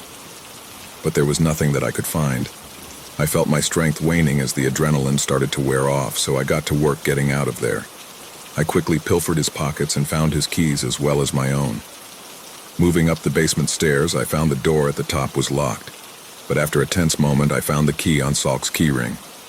I tried to move quietly as I went upstairs, images of that terrible creature in the woods filling my head as I hobbled along. I was in a small ranch house, and when I opened the exterior door, I saw my battered little spy car outside. Apparently, Salk had been forced to take it when his was wrecked, and by some miracle it had actually made it this far. I hoped it could make it a bit farther. Standing in the doorway looking out, I saw I was out in the middle of nowhere. There was a dirt road leading away into the distance, but no sign of other lights from houses or cars. I could tell that the sky was starting to lighten as dawn approached, but it was of little comfort at the moment. Aside from the terrible pain, I also felt exposed in this strange place where anything could be lurking about. I quickly went back inside to spread around the contents of a gas can I had found in the basement, making sure to saturate anywhere I had traveled in Salk's body as I went. Going back outside, I tried my car and it cranked up with a groaning whine. So far, so good. I had actually forgotten to find something to light the gasoline in my addled state, but the cigarette lighter from the car and a scrounged-up piece of paper from my floorboard did the trick, and in a few minutes I was driving away. Having no clue where I was, I saw the tracks on the dirt road seemed to show Salk had come from the right, so that's the direction I headed back in. Driving was awkward, as the car had no cruise control, and I couldn't use my right foot to accelerate. Thankfully, it was an automatic, and while it wasn't comfortable, that inconvenience was the least of my worries. More troublesome was my consciousness, which was dipping in and out as I drove. Gritting my teeth, I bumped my right foot against the interior of the car lightly, the surge of pain making me groan but bringing me back for the moment. I had a panicked thought and looked down at the gas gauge, remembering how low I had been before the wreck. Apparently Salk had to stop and get gas to get me all the way out here, because now there was over half a tank. I had the unironic thought that it was a lucky break, and then I started crying. Not just a little, but blinding, body-racking sobs to the point that I had to pull over. I sat there in my dingy little spy car for some time weeping. Part of it was the physical and emotional toll of the last few hours, but most of it was because it was over. Salk was finally dead. And that night, as I sat tied to his chair and said that him killing Rebecca was the only thing that was important, I had meant it. The monster, the mystery, none of that mattered. He had taken my life from me, my sweet, wonderful baby, and now I had ended him. But while that was a relief in one way, it terrified me in another. For months I had been preoccupied with studying Salk, with preparing my revenge. Now that it was done, I found myself standing at the edge of my black despair, the ground weakening under my feet as the new reality set in. I had nothing left to do, nothing left to live for. Salk had taken my gun and knife, but there still was a box cutter in the glove compartment. I took it out and held it for a while, testing its feel in my palm and the accompanying idea in my mind. It was very tempting, but I kept thinking of what Rebecca would want me to do, and of that terrified little boy in the moments before he died. I wasn't done. I couldn't even say whether or not killing Salk had killed the monster, or if it was still out there, and I hadn't come this far to quit on any of it, myself included. I cranked back up and drove on, hitting pavement and then a small town with a hospital nearly 3 hours from home when I... "Hold up," I said, cutting my grandfather off mid-sentence. "Just stop." He frowned and nodded. We had been sitting here for over 2 hours, and as the old man talked, I had felt my anxiety grow into a kind of strange, angry fear. I stood up and began pacing to try to rid myself of some of the nervous energy I had been accumulating. "So to summarize, you killed this guy Salk who killed your wife. And he either was this terrible beetle rat monster thing, or he was working with him. Is that the fucking short version?" I realized I was yelling, but I didn't care. My grandfather opened his mouth to respond, but I talked over him. "Okay, aside from the fact of how batshit crazy that is, let's just go with it for now. Let's even say that you did kill this Salk guy who clearly couldn't be a monster because they don't fucking exist, but that you were justified because he really did kill Grandma." I paused to take a breath, and seeing the abject sadness on his face, I forced a calmer tone. "How does any of that explain what I saw last night? What did you do to that woman?" I was getting to it. "There's a lot you still don't understand." I shook my head. "Number, what you're saying doesn't make sense." I get that you have been through a lot, I do. And maybe you can't see how crazy some of this stuff is. But if you really believe all this stuff, you need help. But I can't know what kind of help you need until I know what you've done. I tried to prepare myself for the question I had been dreading asking all morning. Grandpa, did you kill that woman? He met my gaze solemnly, looking older in that moment than I had ever seen him. I did, but again, there's more to it. I raised my hand. Sure, aside from Salk and that woman, have you killed other people? He nodded, not even trying to explain further at this point. How many? His eyes didn't leave mine. That woman makes 87. I felt my knees going as I stumbled back against the kitchen counter. What? How? Fucking why? He looked dejected. I've been trying to tell you why. It's not an easy or quick thing to explain. I dug into my pocket as he was talking. Yeah, I guess not. Pulling my phone out, I tapped out 911 and hit call. After a moment of silence, I heard it ring, and then a woman's voice was on the line. 911, what's your emergency? My throat was suddenly dry as a bone. My grandfather sat silently staring at me from the table without protest, just watching. I finally managed to croak out, I think there's been a murder out here. I think my grandfather killed someone. The 911 operator wanted me to stay on the line, but I told her I needed to go, that I would be looking out for the patrol cars.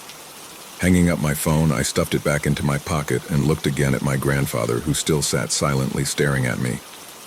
Okay, this is your last chance. For real. They are on their way. You need to tell me what's going on right now before they get here. We can still fix this. Or at least help it. I need to understand what you've done. He glanced at the clock up on the wall and then back to me. It's better we wait, actually. It shouldn't take them more than 10 minutes to get here, likely less. I wouldn't get very far in that amount of time, and you need to hear everything for you to understand any of it. He smiled at me. We'll just wait till they've left and we can continue if you want. I was confused and frustrated. Grandpa, if they come here and find that body, they're going to be taking you when they leave. There won't be any more story time. Maybe you need to go with them if what you're saying is the truth. But I'm trying to help you. Talk to me before you have to talk to them. He gave a laugh. I know you're doing what you think is best, Jason. I appreciate it. If I were in your shoes, I'd probably do the same thing. But don't worry about me. Everything is going to work out just fine. I wanted to protest more, but what was the point? Instead, I just stood by the counter, my gaze roaming between the window and the floor. I couldn't look at him anymore. I felt myself feeling more and more guilty and disquieted by his reaction to me calling the police. And I tried to stop second-guessing myself. I had done the reasonable thing after listening to hours of his insanity, and I needed to remember that. There they are. I looked up to see my grandfather looking out the window, and as I followed his gaze, I saw 3 sheriff's deputy cars pulling up outside. I went to the back door in the kitchen and opened it, calling for them to come around that way. They asked me to step outside and tell them what was going on, which I did, focusing most on the large mustached man who was doing most of the talking. Hey, thank you for coming. My grandfather, I saw him last night moving a woman's body out of his car and carrying it into the woods. I talked to him about it this morning, and he was telling me all kinds of crazy stuff. And he admitted to killing that woman. I don't know what really happened, but I'm worried he's had some kind of break. He's close to 80, and he's still real sharp, but I broke off as the lead deputy raised his hand. Hold up, son. Is this Dr. Barron we're talking about? He's your grandfather? I nodded. Yeah, he is. He cut me off again. Okay, where is he now? I wasn't sure what to make of his reaction, but I turned and pointed to the house. He's in there. I've got him tied to a chair in the kitchen. When I turned back, the 2 backup deputies had guns drawn on me. Deputy Mustache pointed a finger in my face. You stay here. Anyone else in there with him? I shook my head in stunned silence. Glowering at me, he pulled his own gun and moved towards the door going into the kitchen. The 2 deputies outside guarded me like I was Hannibal Lecter, their eyes flicking nervously to each other as they waited. After several minutes, I heard footsteps and turned to see my grandfather coming out of the house in front of the deputy. He was smiling and talking with the other man in low tones. My stomach clenched as I noticed the deputy had put away his gun. What was going on? Mustache gestured to the other 2 deputies. You can stow your guns for now, boys, but keep them ready. We've still got some things to sort out. He turned to me, his expression hard. So your grandfather explained that he gave you a prescription for He pulled a brown pill bottle out of his pocket to read the label. Clonazepam. Just 10 pills because you were having a lot of stress and trouble sleeping, what with being back at your deceased parents' home and all. Which is understandable. He had handed the bottle to my grandfather and now had his thumbs hooked in his gun belt. What is less understandable is why come you tied him up all morning and are making up these crazy tales. I started to respond, but he raised his hand. Pard, the less you say right now, the better. You listen instead. Your grandpa is a good man, a respected doctor. Ever since your parents moved to the area, he's made a point of coming around and helping out this community as he could, even though he lives hours away. And that's good for you, he said, pointing his finger at me again. Because he's convinced me to not lock you up today if you act right. He tells me that... What was that word? My grandfather smiled. Benzodiazepines, he supplied helpfully. Mustache nodded. Yeah, that it can sometimes cause nightmares or hallucinations. Your grandpa believes you had some dream about him hurting someone that you think is real. He paused, looking hard at me to accentuate his point. So how does that sound to you? Does that sound better than you just went crazy and tied up him up no reason? I tried to keep myself from yelling.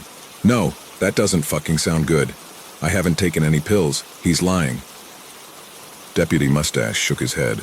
Sport, the problem there is I counted the pills and 2 are missing just like Dr. Barron said there would be.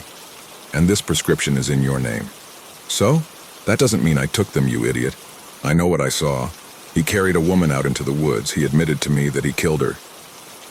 My grandfather stepped forward and headed off the deputy's angry response.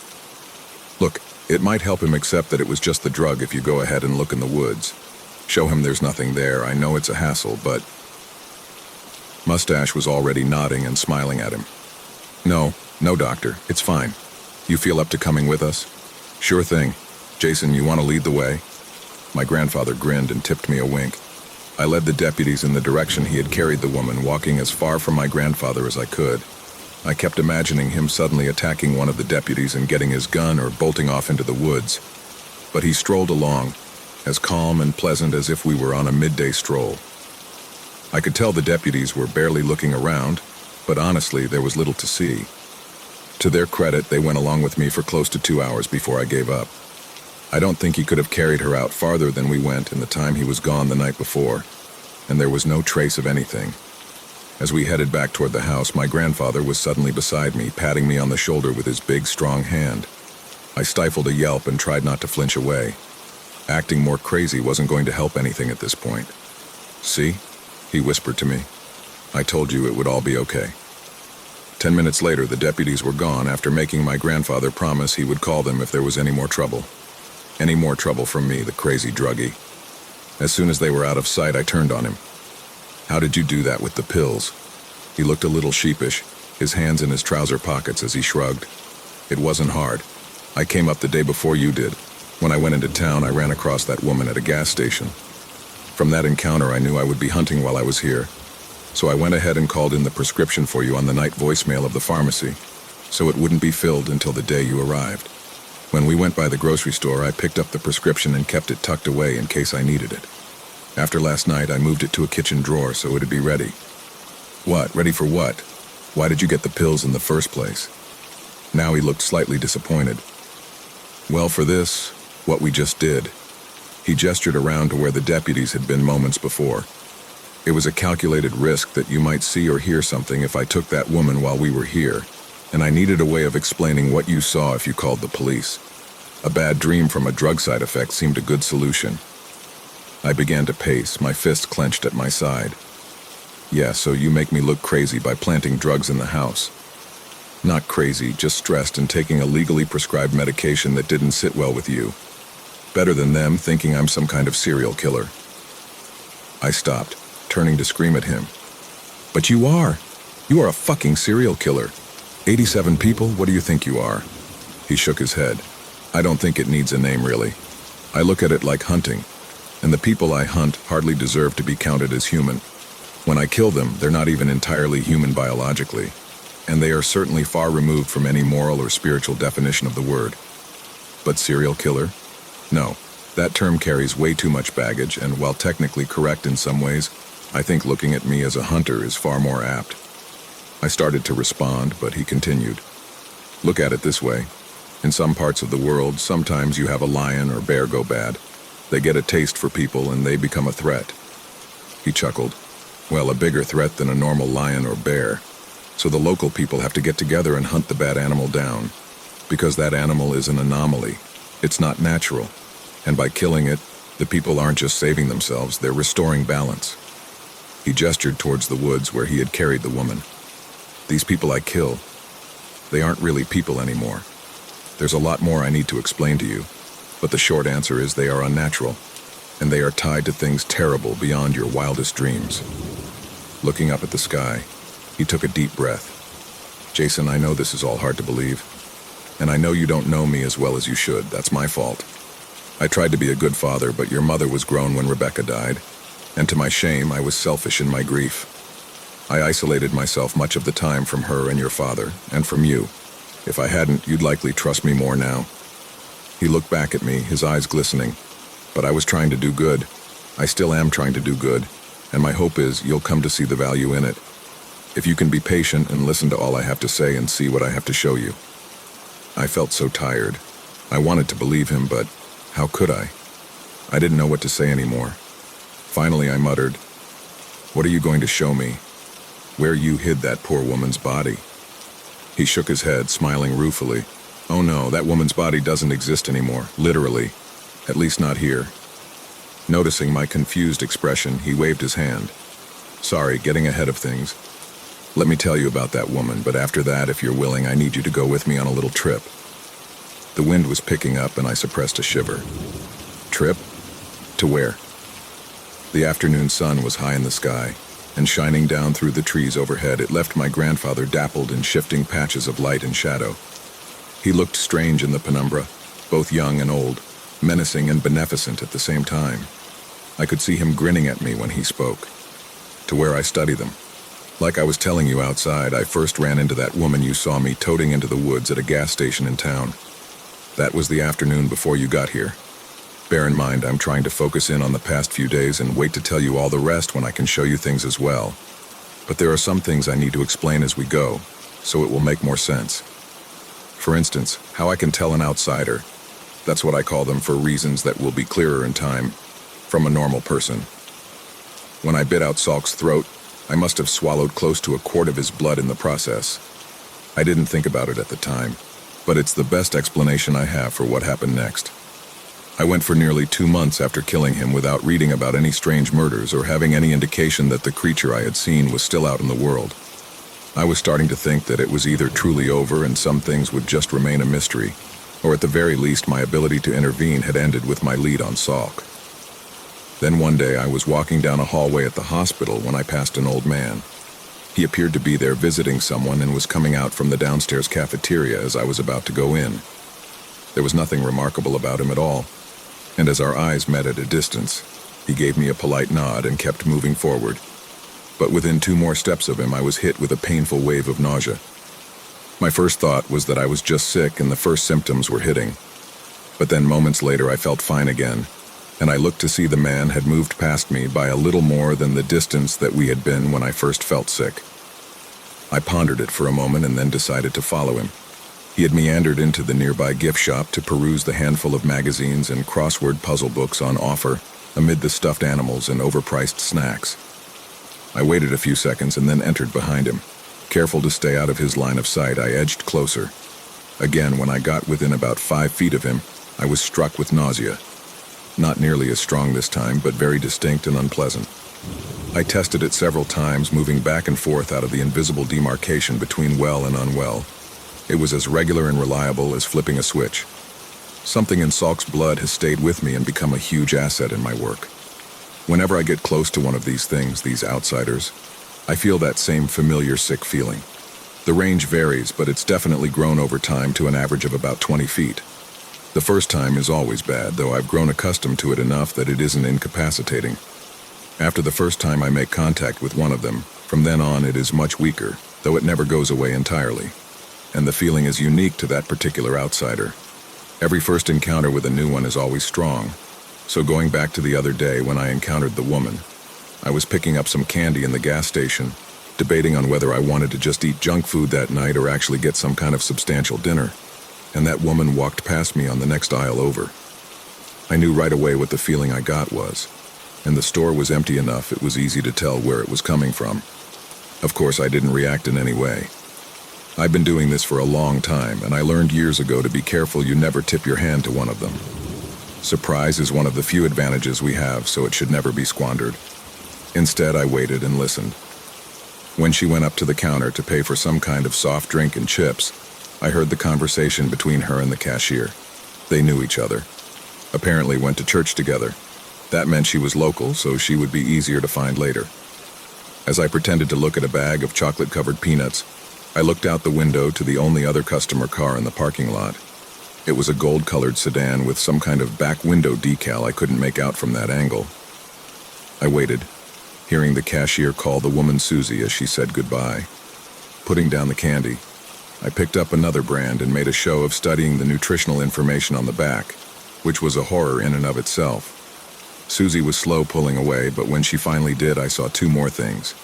The window decal was for Mid Creek Community College, which was only 20 miles away from here, and she had an educator tag on her car. Smartphones, as disturbing as they can be in some regards, are wonderful tools for the things I do.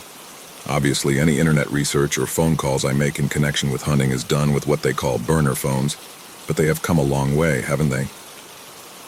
Before I left the gas station, I had already found her, picture and all.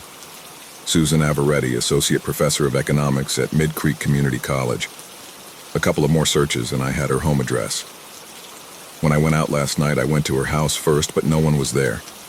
Next, I drove by the college, but there was no sign of her car there either.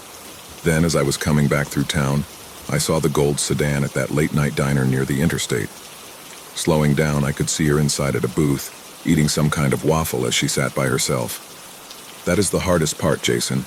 You see these people, these things, living their public lives, showing their external face. If you're doing it right, they don't even know you're watching them. And they seem vulnerable, mundane, human.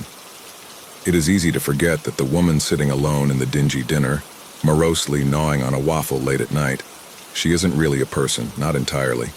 At best, that's only part of the truth. And the other part? Well, believe me, if you ever let yourself forget the other part, you're liable to wind up dead. So you have to close yourself off from feeling sorry for them or seeing mercy as some kind of virtue. That kind of thinking almost killed me twice early on in all of this, and while it's the hardest lesson to learn, it's also one of the most important. I parked across the road from the diner in the shadow of a rundown pawn shop that had gone belly up years earlier from the look of it. I watched her eat her food, pay her bill, and get in her car. I followed her, and soon it was clear she was most likely going home based on her route. It was an educated guess, but worth the risk to get the jump on her.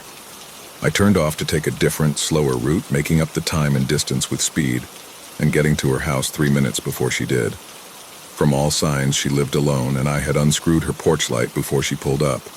As she was reaching into her purse for her house keys, I stepped out, slamming the syringe into her neck and pushing in the mixture it contained all within a couple of seconds. She made a small noise of surprise and flailed around for a couple of seconds, but she was already lost. The cocktail I give them contains a mixture of sedative and paralytic, and for the most part they are on the ground within 10 seconds. The trick is managing the dosage and judging how much time you have. The right dose is enough to put a normal person into a coma or respiratory failure, but an outsider will push through it and come to in around an hour. As much as they share human frailties when you catch them by surprise, if you aren't done moving them and dealing with them before the time runs out, you better be ready with another dose, or you have a major problem. But with her, everything went smoothly enough. I loaded her into the back of my SUV, brought her back here, and I had her in the woods all within 45 minutes. Then I just had to finish her off. I know that sounds cold. It felt very cold to me the first few times I thought about it in those terms. But when you see the things they do, it's not all brutal killings like Salk would do. Many of them are far more clever and insidious. When you face the realities of that kind of evil, your sensibilities start to change quite a bit. Your willingness to do harm, your tolerance for cruelty, it slowly becomes palatable. At the best and worst of times, it becomes righteous. And that's one of the dangers, too. You have to understand these things to kill them, but you have to keep yourself separate, too. When I perform a surgery, I want the patient to live very badly. but I can't let myself care about them or worry about them at a personal level. That emotion would get in the way, making me hesitate or make a mistake. It's the same thing with this. You cannot do this out of a sense of revenge, and you can't let yourself become like the thing you're hunting. In any case, the best and cleanest way to kill an outsider is to destroy what I call the seed. All of them, when they are alive and for a short while after they are dead, have this small black, well, it looks like a pebble usually. It's tucked just beneath the left hippocampus most of the time. The hippocampus, as you may know, is part of the temporal lobe of the brain and is tied to creating memories as well as complex emotions. I have a theory that's why the seed is so close by. It makes it easier for it to influence the outsider's perceptions and reactions to things. That's also why when the pretense is not needed, such as when I was in Salk's closet or when he had me tied up, they are quick to revert to an almost emotionless default state. But we can talk more about all that later. For now, back to the point. If you drill into the left side of the skull just in front of and about halfway up the height of the ear, you will often hit the seed. It may take 3 or 4 tries, but a moderately powerful cordless drill works just fine with some weight applied to pushing it in, and assuming you have a long enough drill bit, of course. The seed itself is fairly fragile, and when the bit hits it, it will shatter. Then something remarkable happens. There's a low vibration that you can feel in the air. It reminds me of the rumble hum you feel in a subway station sometimes. And then the body is just gone. More accurately, it collapses in on itself like some kind of dying star. But it is too fast to see with the naked eye. I've managed to catch some evidence of it on special cameras, but for reasons that will be explained, that's a difficult process in and of itself. But when it goes, it all goes. The body, the clothing it was wearing, and anything else that is inorganic and on it or inside of it. I've taken to leaving the drill in when I hit the seed, as it removes the need for me to dispose of a bloody tool later. Even the blood from the drilling, if it is still physically connected to the body, will all go away. That's why I make sure to drill through a folded-up towel. If I keep pressure on and do it quickly enough, I can finish with no trace of the person ever being there at all. That being said, my grandfather stopped, his face looking concerned and angry as he looked out the window. We were in the living room now, and as I turned to look outside, I saw a pickup truck flying up the road to the house. It was hard to see at that distance and speed, but it looked like several people were in the bed of the truck, all of them wearing hoodies and masks. Shit. My grandfather was standing up, his face hard. Apparently someone at the sheriff's office is part of the house and figured out who you were talking about when you said I had a woman last night. I was standing myself now, looking between the road and my grandfather, feeling more and more bewildered. The house? What? My grandfather shook his head. The House of the Claw, it's a cult. They're human but very deadly. No time to explain now. We running or killing? Your call. I could barely breathe. Running? He nodded, reaching under the chair he had been sitting in to pull out a semi-automatic pistol. Fair enough. Stay close to me and don't stop unless I say so. We're going for my truck. Now go. We headed to the kitchen, my grandfather gesturing for me to keep low. Flinging open the exterior door, he glanced outside and then beckoned for me to follow. We weren't very far from his SUV, but we still had to round the corner of the house, and I could hear the pickup sliding to a halt in the front yard. We moved to the corner of the house and stopped, my grandfather turning to whisper to me. Here's the key fob. When I say go, you do 3 things. First, you unlock the doors with the fob. Second, you count to 2. Third, you run to the passenger side and get in and down. Got it? I nodded, my hands trembling as I took the fob from him. Good. Go. I unlocked the car, wincing internally at the loud honk it gave as the locks disengaged. But then I realized no one was going to pay much attention to it with my grandfather shooting at them. It occurred to me that I wasn't counting, so I bolted after what felt like 2 seconds and made it around to the passenger side. I felt a moment of sharp panic as my hand fumbled at the door latch before getting the door open. Once inside, I tried to ball into the floorboard as much as possible. I had just enough time to take in the smells of the SUV, a mixture of my grandfather, some kind of oil and a metallic scent, before he was opening the driver's door and getting in. Without saying anything, he punched the ignition button and threw the SUV into gear. I heard 2 more gunshots and something make a loud pinging on the outside of the car, but we kept going, and as I eased up into the seat, I saw that we were clear of the yard and headed down the road.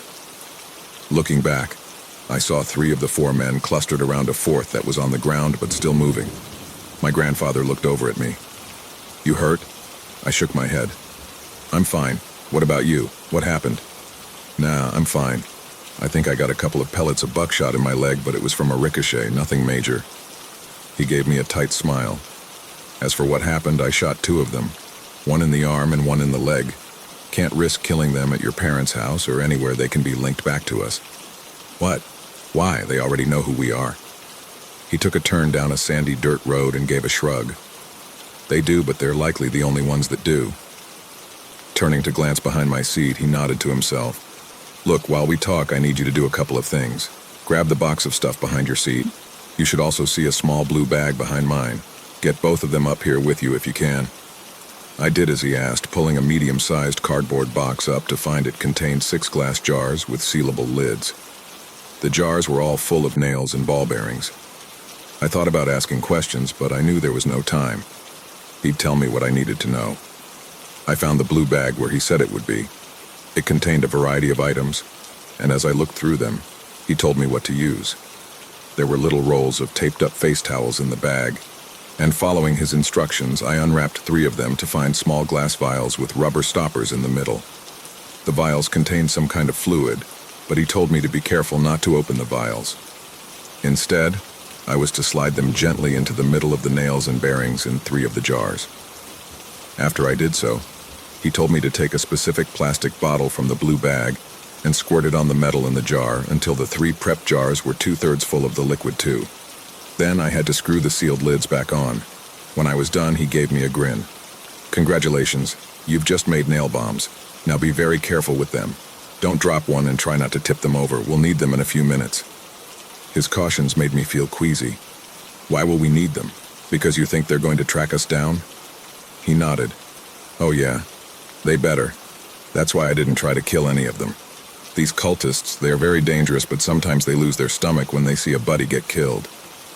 Weekend warrior types, I guess. And we need them to follow us." He looked at the odometer. "We're about 10 miles away now. Need to be at least 10 more. Anyway, back to what I was explaining earlier. This cult, the House of the Claw, I didn't know they existed at first. Looking back on it, there were signs of their influence. That little boy that Salk picked up and killed, for instance. What was he doing out that late? And I had learned later that he lived with his parents over 50 miles from where Salk snatched him. What are the odds of that happening? I can't prove it, but I suspect the house dropped him back there and had tipped Salk off as to where to look. His expression was growing angrier as he talked. That's what those crazy bastards do. They help the outsiders, facilitate their plans, worship them. Not every outsider has any cultists around them. In fact, only about 1 in 3 or 4 do, as best as I can tell. But where the house does exist, they operate like some terrorist cells. There's usually 4 or 5 working together, and they don't know the identity of anyone else in the cult outside their cell. Of course, those higher up in the chain know who are in the cells, so they can send directives down as needed. But if a cell member gets caught, they can't give up their bosses or details about the larger organization. It's clever in some ways, but it has flaws too. He looked over at me, his face stony. For instance, these men that are after us. They have no way of telling people outside of their group who we are unless they get contacted by their bosses. That does happen periodically, but not often. So as long as the entire cell dies, our identities are safe. I felt my skin going cold. Even if we kill them, how will we know we got them all? He nodded. It's always a risk, but the most likely source of them finding out is a house member in the sheriff's office. If that person isn't among this group, we know there's likely another person. If they are, odds are good this is all of them, as they tend to do things as a full unit most of the time. There are no sure answers, though. We just have to do the best we can. Be smarter and better than them. We drove on for a couple of minutes in silence, and then he spoke again. "Put your seatbelt on, if you would." After I clicked it on, he continued. "You good with all this? I know it's a lot, and I hate you're at risk, especially having not signed up for it. Believe me, I know this is hard to adjust to, but this is as serious as it gets." He turned, studying me for a moment. "Life or death, good and evil even. These are bad people that do terrible things, and they will torture and murder us if we don't get them first." I met his eyes. I believe you, I get it. I'm freaked out, but I get it and I'm with you. Good, because I think this is a good spot. Hold on to those bombs, it's going to be bumpy. With that, he yanked the wheel to the left, then back to the right, sending us down the sandy shoulder and into a stand of bushes. I held the box containing the jars in a death grip, my muscles tensing at every clink of glass. When we came to a stop, he smiled at me. Good job. Okay, let's go. Get out, come around so I can show you something on this side, and then you'll come back and grab the 3 jars you prepped. I did as he asked, and when I reached his side of the SUV, I saw he had a long-bladed hunting knife in his hand. He pointed it at the tire as he talked. Now, as you may have figured out, we're trying to make it look like we wrecked. We took this sandy road because even if they're idiots, they should be able to track us on it. But just because they aren't all brilliant doesn't mean you should underestimate the least of them, and some of them are very capable. Either way, we need a visible reason why we would have wrecked here. He took the knife and slammed it into the crevice between 2 tire treads. When he pulled it free, I could immediately hear the angry hiss of air escaping. My grandfather tapped the outer wall of the tire. It's easier to flatten a tire on the side. The rubber is weaker, but it's also very obvious that it was cut, so when you need it to look like a blowout instead of a cut tire, you have to hide the cut in the treads. If they saw a cut tire, they might suspect an ambush. Now hopefully they'll just think we had bad luck. He patted my shoulder and laughed. Lots of teachable moments today, I guess. Now go get those bombs. He guessed we had about 3 minutes left before they should be on us. In that time, he grabbed a scoped rifle out of the back of the SUV and got me into a position across the road with my 3 nail bombs and some final advice. The way these things work is that they have to hit something hard enough that the vial inside breaks. When its contents mix with what's in the outer part of the jar, you get an explosion filled with metal and glass shrapnel. So what that means is this. First, you throw it against something hard or high enough it will break on landing. The jars at this point should weigh about 7 or 8 pounds, so if they land on asphalt from more than 10 feet up, they should break. Throwing it hard at the road or the truck will work too. But try not to directly hit a person or you run the risk of it bouncing off and not breaking. And above all else, do not throw it where it goes off close to you, or you'll be caught in the shrapnel too. He had me positioned in an elevated spot behind some bushes about 20 feet from the road. You are far enough away here and in a good position, and hopefully they will be focused on the wrecked SUV for a bit. But wait until they start to get out, or the pickup will protect them a good bit. Take your time and aim, and when your 3rd one is thrown, you slowly work your way further into the woods. Do not wait for me and keep going straight back from the road. I'll find you when I'm done with them. He seemed to be debating something internally, and after a moment he pulled out the semi-automatic and handed it to me. Have you fired one of these before? I nodded. A couple of times in college. I know how to shoot, and this is the safety, right? He looked grave. Yes, keep it off, but keep your finger away from the trigger unless you mean to fire. There is one in the chamber, and it will keep feeding them in unless it jams, which it shouldn't. You have 13 shots. Do not lock your arms, do not pull the trigger, squeeze it. Hold it tightly when you fire, and remember it will recoil. For both the gun and the grenades, accuracy is always better than speed. Slow is fast and fast is slow. And do not fire this at all unless you have no alternative. My goal is that they never see you at all, okay? I could see by his expression he was scared, and I realized it was fear for me. I felt a wave of love for him and guilt at how I'd treated him. I'll be okay, I'll play it safe and do what you told me. He gave me a half smile and reached forward to pat the side of my head affectionately. Gotta go. See you in a few minutes.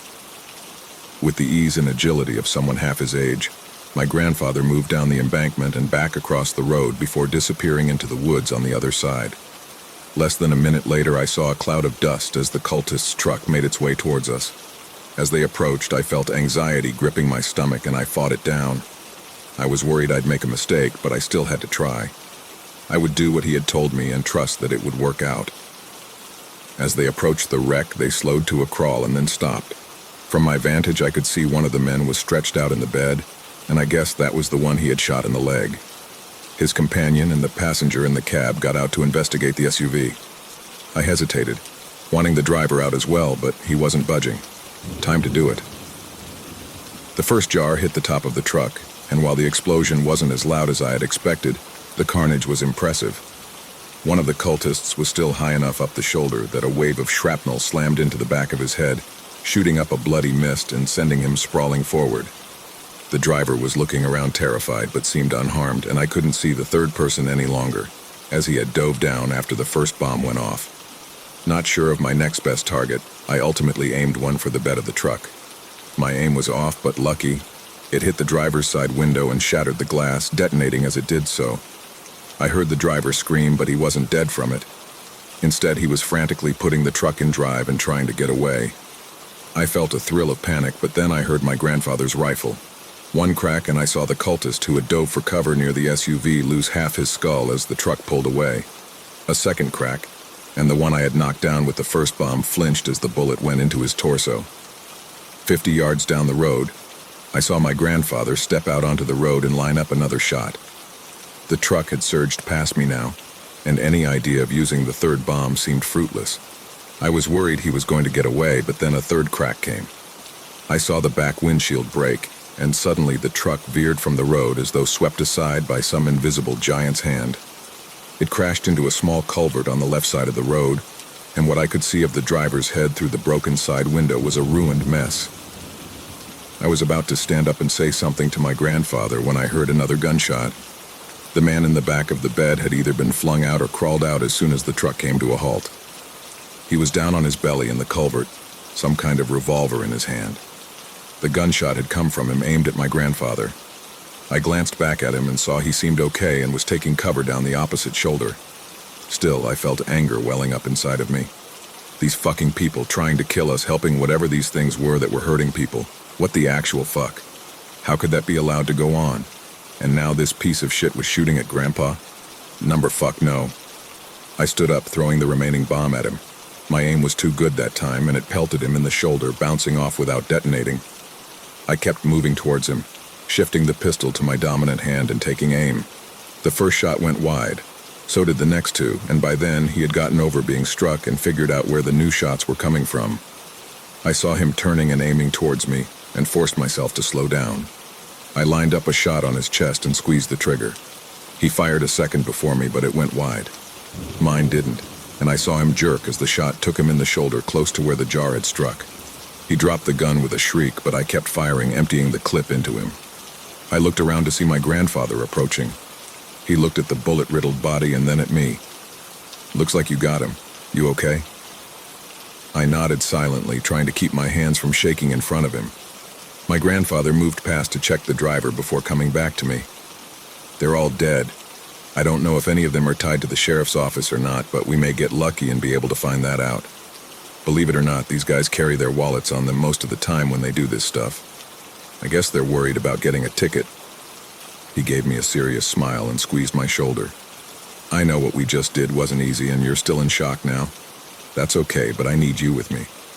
Can you change out our flat tire for the spare while I check their bodies, get rid of that last bomb, and get our shell casings?"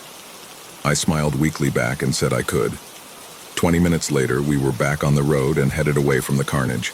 My grandfather had found wallets on 3 of the 4 men, and one of those men had an ID card identifying him as a dispatcher for the sheriff's office. It was a small comfort, and it wasn't a guarantee that the House of the Claw wouldn't still be after us, but it was something. I asked him where we were going, and he hesitated. "It's time I take you to where I do my real work. I need to tell you more, and there are things you need to see." He paused as though picking his next words carefully. "Some of it is going to be hard to hear and to look at. I think we may be past you not believing me or trusting me, and that's great.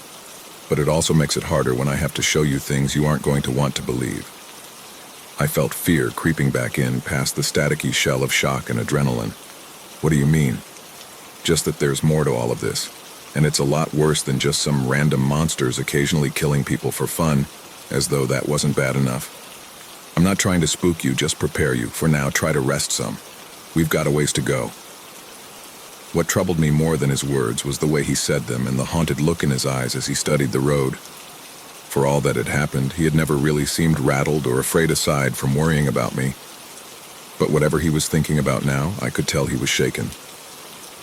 I don't know my grandfather well, but I know him much better now than I did just a day ago. And whatever is able to truly worry or scare that man, well, it terrifies me. We rode silently for some time, with my initial assumption being that we were going back to his hometown for him to tell me the rest. As we drove, however, I began to realize that we were going north rather than east, taking the highway for 2 hours before he turned off onto a small paved road that later led to a gravel one. Another few miles and we turned onto a concrete driveway that led up to a metal gate and a chain-link fence topped by razor wire and several surveillance cameras. A sign next to the gate read, Jaeger Solutions, Inc. I looked over at my grandfather, perplexed. What is this place? Why are we here? He smiled at me as he tapped a remote attached to his visor and the metal gate began to open. We're at the Batcave. I couldn't do research and other things related to all this close to home, so I bought this place. He was pulling through the gate now and gesturing to the 3 large warehouses contained within the fence's perimeter. This used to be a warehouse for an importer. Guy sold rugs and carpet, I think, but when he died, the place sat unkept and unsold for years before I found it. Got it for a song, though the repairs and modifications did take some time and money. He pointed to the farthest building. That's the main building there in the back. These other 2 are mainly for storage and some fake inventory in case the place ever got audited or broken into. Most people don't even know it's tucked back here, though. As we drove past the first 2 buildings, I saw relatively new-looking signs cautioning forklift safety rules and the importance of always wearing a hard hat and gloves. I pointed at them. Safety first, huh? My grandfather nodded. Yeah, me and my non-existent workers have never had a workplace death since I bought the place. He paused.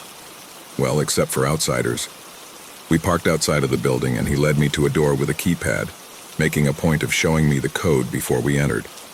Inside was largely empty except for a pickup, an SUV, and a corner of the building that had been converted into a workshop of sorts, filled with workbenches and tools along with a heavy oak desk. I looked at him questioningly.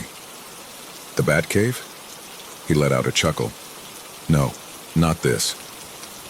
He walked over to a far corner that was largely in shadow, and as I drew closer I saw that it contained a stack of what looked like corrugated roofing tin. He went to a spot at the edge of the tin and stepped on it with his foot. With a loud hiss, a portion of the tin lifted up to reveal a growing slit of amber light. As it expanded, I realized that a large hydraulic hatch had been camouflaged by the pile of scrap and was now opening to reveal a set of concrete steps leading down into the ground. My grandfather pointed at it proudly. Batcave. He led me downstairs, which consisted of a short hallway with a small living area including a shower, sink, and toilet on one side, and a larger room that was clearly a lab of some kind on the other. At the end of the hall was what looked like the door of an old bank vault. When I mentioned that to my grandfather, he nodded. That's because that's exactly what it is. As you can imagine, after I got this place, I had to have all this underneath added in. I convinced the contractor I was some kind of doomsday prepper. He was into that stuff too, so he actually gave me a discount, but it was still ungodly expensive. He pointed to the vault door. But this I actually got for free. Kind of. He took 2 large metal keys from his pocket and stuck them in the door. They turned with a large metallic thunk that made me think of bank robbery movies I had seen. He then gripped the wheel in the center of the door and gave it 2 full turns before tugging the door open. Lights came on inside as the door swung aside, and looking inside I could see he had more than just a vault door. He had an entire vault. Safety deposit boxes lined the walls, and in the center a heavy metal table had been bolted to the floor, with several smaller tables on rollers surrounding it. Some were filled with medical supplies or tools. Others were filled with items you would find in a garage. Drills, pruning shears, hammers, knives.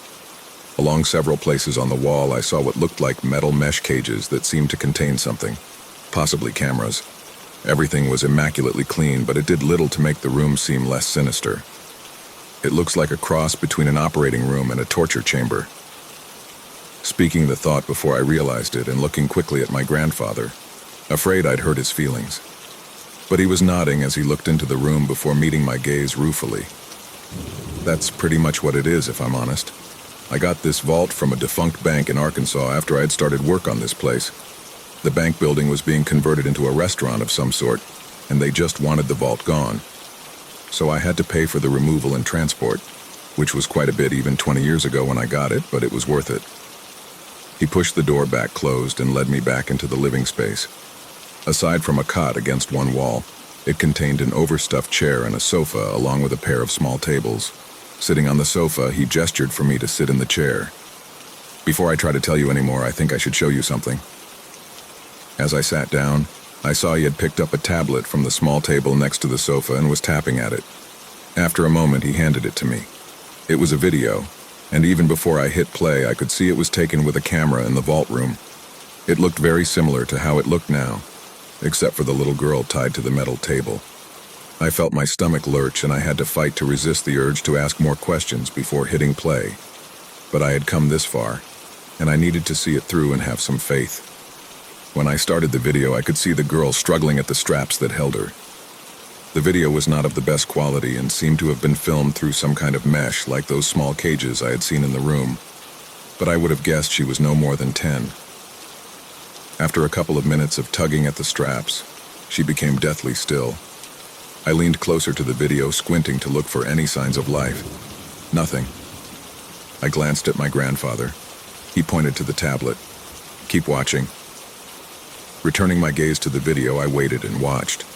Several minutes passed. Suddenly I saw the briefest glimpse of her entire body seeming to flicker or jump, and then the video went scrambled for half a second. When the image returned, it was in infrared mode, and I almost threw the tablet down. Where there had been a little girl, there were now strings of coiled, stringy flesh that stretched out across the room in all directions like some kind of macabre spiderweb of gore. My first nonsensical thought was that the girl had somehow exploded and that the image had frozen mid-destruction. But then I saw the strands of meat moving of their own volition, running together and pulling apart like chewing gum as they explored the walls. This wasn't that little girl at all, or at least not the version of her that had been there moments before. I looked back at my grandfather. "This is one of them?" He nodded and began to explain. 2 years after Salk's death, I had 3 more hunts under my belt. I had already learned that many of them behaved differently from Salk, and that the outsider's human form and the monsters were one, or at least inextricably linked. But I had only seen one of the 3 actually transform, and he was radically different than the thing that Salk became. He was a young guy named Stephen Kolchak, and he worked construction in Atlanta. I had taken to going to medical conferences, different places, to have a reason to travel and widen my net in my search for outsiders. I'd encountered him at a diner near his current worksite and decided to extend my stay a few days. I trailed him back to work and found he was working on a high-rise apartment building that was going up nearby. He knocked off at 4 that afternoon, and I kept with him all the way out of Atlanta proper and into one of the suburbs where he lived with his parents. I followed him for the next 3 days and nights as best I could, and on the 3rd night he left home and headed back into the city. At first I thought he might just be going out somewhere, but he headed right back to the worksite. He didn't seem to have a key to the gate, but he scaled the fence nimbly and ducked into the shadows of the partially constructed tower. I went down the fence 100 yards and followed suit. It took me a couple of minutes to find him in the dark, but then I saw him in the dim illumination of a distant streetlight, standing just inside what would one day be the lobby of the building. He was looking up at one of the walls as though trying to decide something, his face half hidden in shadow, but the portion I could see was as blank and emotionless as Salk's had been. Then he changed. In the blink of an eye, where Stephen Kolchak had stood, there was a much smaller creature.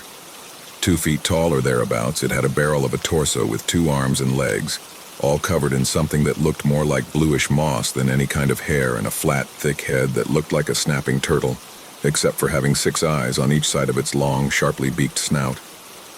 It gave out a small, contemplative clicking noise as it shuffled back and forth, still looking up at the wall. Suddenly it leapt up 10 feet and clung to the spot it had been considering. As I watched, it began to lick the wall with a long, black tongue, each lash leaving a blue-gray trail of slime on the spot that quickly blended in with the concrete. I had no idea what he was doing, but I knew it was nothing good. Still, I remembered shooting at the thing that I now felt sure had been Salk and the bullets doing nothing. So I waited in the shadows for him to finish his work. It took close to 2 hours. He moved from place to place throughout the outer shell that had been constructed so far, and I felt guilty for not moving against him, trying to stop whatever it was he was doing, but it was too great a risk without knowing more about what, if anything, might hurt or kill him in this form. When the creature was finished, it climbed back down to the ground, and just as quick, the young man was standing there again, fully clothed, no sign of having just turned into a monster. This was food for thought, but now wasn't the time for theorizing. Trying to move quietly, I left the shadows to intercept him from behind as he went to leave the building. I had a collapsible baton that I had carried with me from the car, and I brought it down hard on the back of his head. Or that was the plan. Unfortunately, he turned at the last second and it glanced off his shoulder, eliciting little more than a grunt of pain as he dodged to the side. I was already reaching into my jacket pocket for my stun gun, but when I pulled it out and hit the button, it was dead. This was strange because it had been fully charged and working when I got out to follow him over the fence. But again, no time to wonder. There was another flash of movement and the man was replaced with the creature. Without missing a beat, it leapt at me, slamming me to the ground. I managed to get the baton up in time to catch its sharp mouth diving for my face. With the iron bar of the baton wedged into the creature's maw, I felt like I was just delaying my death rather than preventing it. It was surprisingly heavy on my chest, and its hands and feet ended in hard claws that were already digging into my clothes and flesh. Pushing my arms down and minimizing any leverage, I had to push the baton and the creature further away from me. Then I noticed that it was stopping. It pulled its head away swiftly, and I thought at first it was going for another lunge, but then it jumped off me, shaking its head. I rolled to my feet, ready for the next attack, and saw that it was glaring at me, light gray smoke coming from the edges of its mouth. I could see the yellow-brown of its beak blackening slightly where the smoke touched. I could tell it was considering its options, looking at the baton in my hand and then myself. It was afraid of it more than me. It suddenly leapt into the shadows, and for a moment I thought it might be retreating, but then I heard the scrabble of claws behind me. I spun around with a blind swing and managed to catch it right before it landed on me, knocking me back down. The baton had hit it in the side and done remarkably good damage, caving in part of its torso and causing it to immediately begin trying to roll crawl away. But I was quicker this time, getting back up on my knees and bringing the weapon down again and again, until I was certain it was dead. I found out later I survived because of dumb luck. Some of these things are very weak to iron, unnaturally so. If it had been made of steel, I would have died that night, and there was a time later on where my reliance on iron nearly did me in. There are rules to these things, but you can never assume they will always apply. There are always exceptions, and you always have to remember that they have most of the advantages. The way you beat them is by being smarter and stronger-willed than they are. More clever. I'm still learning now, but back then, I still had a lot to learn. One of the things that I wondered early on is what the nature of these things truly are. First of all, are these people transforming directly from their human forms into monsters, like a werewolf or some versions of vampires? But if that was the case, I reasoned, then what are the limits of how much they can transform? Look, there's no denying the supernatural component of all of this, and even early on I understood there would be some aspects of it I could never explain fully. But at heart I'm a scientist, and I always start from that framework in trying to understand what I can. I considered mass, for instance.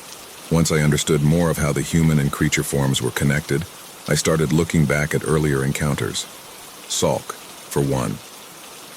That creature was over half again as large as him as a man. And while you can displace mass to some extent if he was less dense in spots, I can tell you from the sound of it chasing me and the force with which it knocked me out that the monster version of Salk weighed significantly more than the man did. And this creature I just told you about, it was less than half the size and weight of Stephen Kolchak. Even if his physical body was somehow transforming into that thing, where did the rest of the meat and bone and fluid go? And then you have examples like the video I just showed you. These things take all kinds of forms and sizes, and then go back to looking like people the next instant. But the biggest sign was the clothes. They weren't shucking off clothes or ripping them apart as they changed. They would turn back into being human with hardly a wrinkle or smudge. So they aren't transforming. They're swapping places. It was a theory at the time, but since then I've managed to get some footage slowed down enough that you can see the transition happen, if just barely. It's similar to when you drill through the seed, though it happens even quicker. One moment the person, next moment the monster. Or to be more accurate, they are both the monster, just with different strengths and weaknesses inherent to each form. Both are capable of doing a great deal of harm, and I've seen more than a few that seem to rarely change at all to their other form. Their goals don't require it, I guess. When I had this place set up, I redoubled my efforts to learn more about them and those goals. I have a very secure closed-circuit filtration system running into that room so I can control if there's air or not, and pump in gas to sedate or kill if I need to.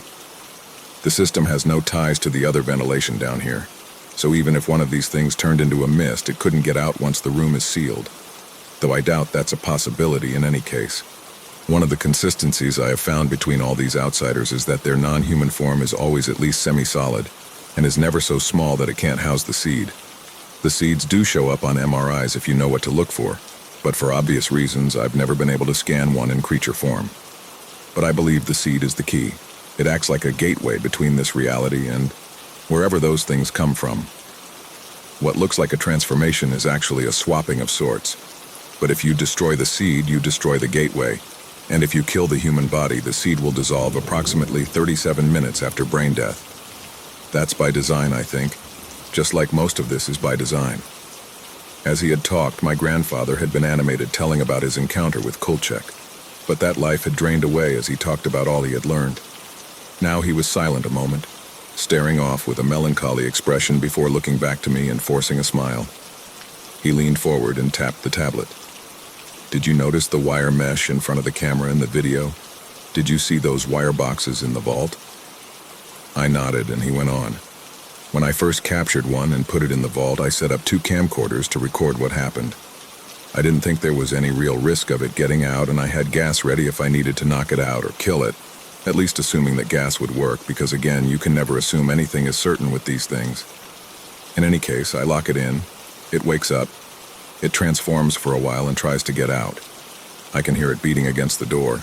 Then it tries swapping back to the person, a pretty woman who ran a wedding boutique in Memphis, and I can just barely hear her screaming and crying as sympathetically as she could muster through the wall. I hit the gas, go in and deal with her, and then I check the video. The videos were blank and the cameras were fried. I figured out that whenever the swap happens, it sends out a short but very strong electromagnetic pulse. Kills electronics and lights in about a 40-foot radius around it. That's why my stun gun had died fighting Kolchak, and that's why my cameras got toasted. I nodded. So you built Faraday cages around cameras to shield them? He laughed and nodded.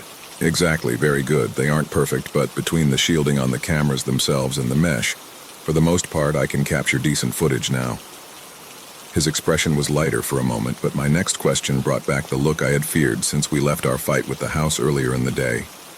So you talked about them having goals? Have you figured out what the point of what they're doing actually is? Or is it just random? He frowned, looking thoughtful for a moment and seeming to consider his next words carefully.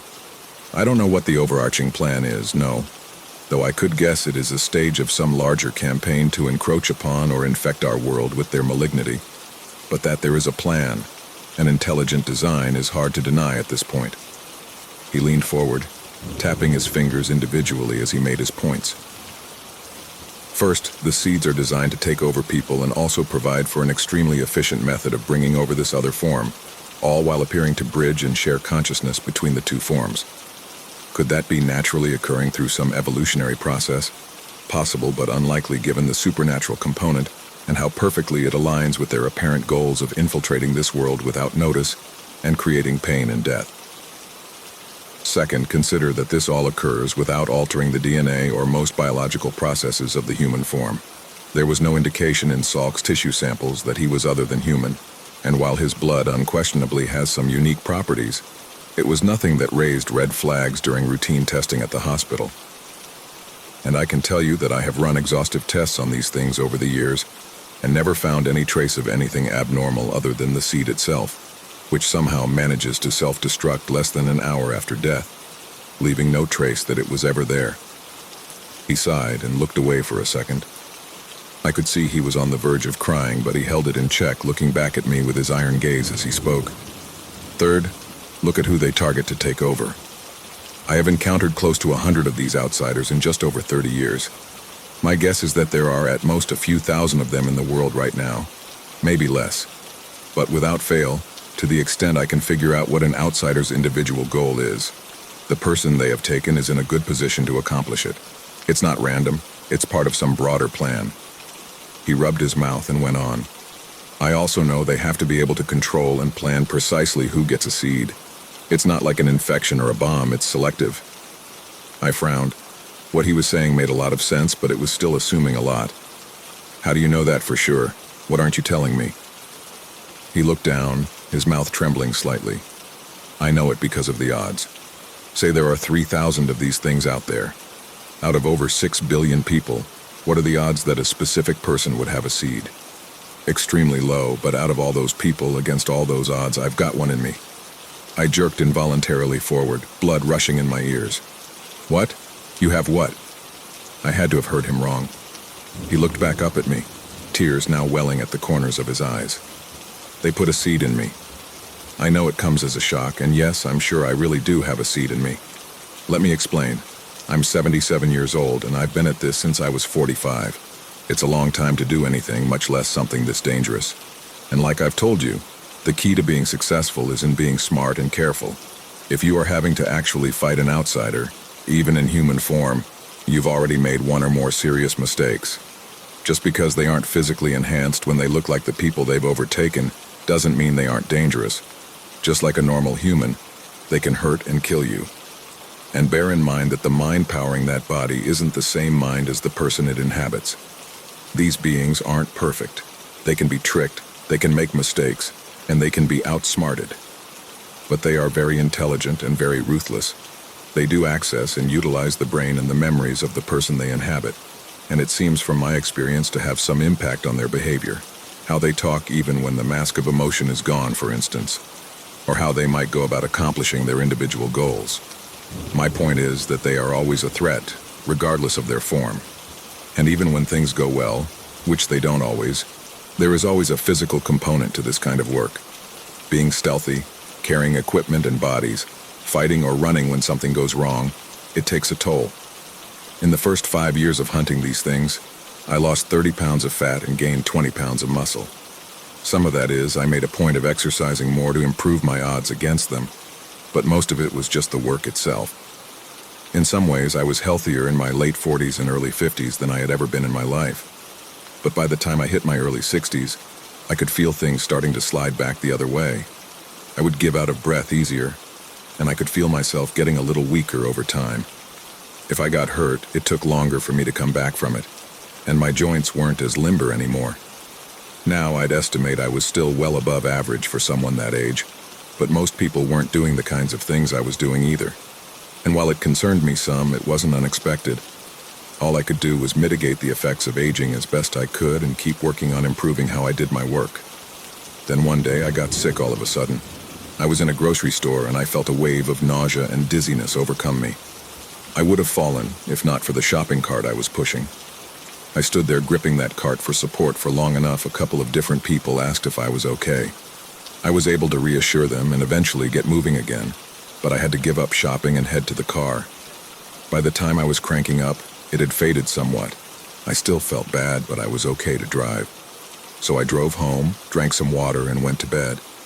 I woke up 12 hours later, and my first thought was to get a feel for how I was doing. Was there any sign of weakness or nausea, of fever? But no. Not only did I not feel bad any longer, I felt great. I got out of bed easily, and as I cautiously tested myself, I could tell that I had none of the aches and pains that I would have normally expected after being in bed so long. Over the next few days, the feeling of wellness and strength only grew. My endurance was better than it had ever been, and I could lift as much as when I was 25. I knew this was all abnormal from the start, and I considered that a seed could have been implanted from an early stage. But you have to understand that I was trying to be cautious. I was monitoring myself very closely, and so far I wasn't seeing any negative side effects or indications of anything usurping my control. Plus, seeds didn't make outsiders physically stronger or better in their human form.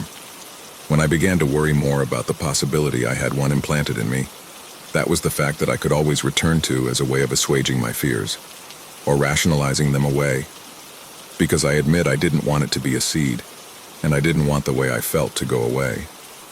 It was easier to just keep enjoying the benefits and keeping watch for any trouble rather than getting a definitive answer.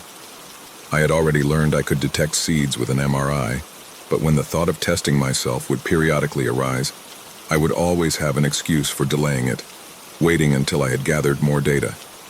I was being foolish and selfish, trying to lie to myself and doing a poor job of it. But then I got shot in the chest. While I've had several encounters with the House of the Claw over the years, today was only the 4th time I actually had real combat with them. The first time was when I was in my 50s, and the second time was a short time later with the remainder of the first group, which taught me the importance of killing an entire cell when you can. The third time was about 6 months after I had gotten sick in the store and woke up the next day feeling so much stronger. I had hunted down 2 outsiders in that 6-month period, but the second one had a group of the house that were serving it, which I learned a few days later when they ran me off the road. There were only 4 in that cell, and the first 2 I actually managed to run over with my car by playing possum when they approached to see if I was dead. The third started to run and was actually shot and killed by the fourth as some kind of weird cult court-martial. Then he turned the gun on me. My gun had gotten dislodged from its normal place behind the passenger seat somewhere between my getting run off the road and turning the 2 house guys into speed bumps. The fourth member was too close for me to search for the gun and at a bad angle to try and hit him with the car, so my thought was to reach him with my baton before he turned his attention from the cohort he was murdering back to me. I almost made it. I was raising the baton to bring down on his arm when he turned and fired into my chest. His aim wasn't perfect, but it was good enough. The bullet perforated my right lung and went out my back, chipping a rib along the way. I spun from the impact and had the presence of mind to keep turning, whipping the baton into his face as I drew even with him. It struck him with a wet and meaty crunch that dropped him immediately. I fell the next moment, my chest burning painfully with each breath. I knew I likely had only a short time before my lungs started collapsing, so after making sure number 4 was dead, I headed back to my car and started trying to find the duct tape. When you get shot in the chest, one of the biggest risks you face is your lung collapsing. This can be caused by outside air coming through the hole, which stops your lung from being able to expand. This is called a pneumothorax. Another way is that if the area around the lung fills with blood, again it can't expand. This is called a hemothorax. Either one can cause you to slip into unconsciousness and die. I needed to get to a hospital, but first I needed to do what I could to slow down any collapse. Taking off my shirt, I layered strips of duct tape to make a bandage for my back wound, and then for my chest wound. After applying the back bandage with some difficulty, I took an empty ballpoint pen barrel and inserted it into the bullet hole on my chest before sealing and securing it with the remaining strips of tape. The idea is the same as a needle decompression. You're giving the air outside your lungs somewhere to go so you can continue to breathe. The problem is that what I had done would only help a pneumothorax, particularly when I still had to be upright and driving. My chest cavity and lung could still be filling with blood and kill me just as quickly. I started towards the nearest hospital, but I knew it was over 20 minutes away even if I drove fast, which I wasn't capable of doing. I could feel myself getting weaker and every breath was painful, to say nothing of the gunshot wound itself. I kept driving as I tried to think of better alternatives to my current plan. And as I went, I realized I was feeling better. At first, I thought it was my imagination or the onset of physical shock, but as the minutes passed, I could see tangible improvements. The pain was fading and I wasn't having problems with my breathing. Finally, I pulled over and carefully removed the pen barrel and tape from my chest. The hole actually looked smaller and wasn't bleeding anymore. I gingerly reached back to where the bullet had exited and peeled away the tape. When I probed with my fingers, I found tender but untorn flesh. I started driving again, still headed toward the hospital at that point. My mind was swimming, and I was already chastising myself for not having looked into what was happening to me more. For not finding out if I had been compromised by a seed or some other outside influence. I promised myself that if I survived this, I wouldn't turn a blind eye for convenience's sake ever again. When I reached the hospital parking lot, I looked at my chest again. It was completely healed. I had no pain or problems that I could tell. Instead of going in, I went to my own office and ran tests. I had just started leasing an MRI machine the year before, both for my medical work and my after-hours studies, and it didn't take long for me to find the dark speck lodged in the deep folds of my left temporal lobe. I could have done a lot of different things at that point.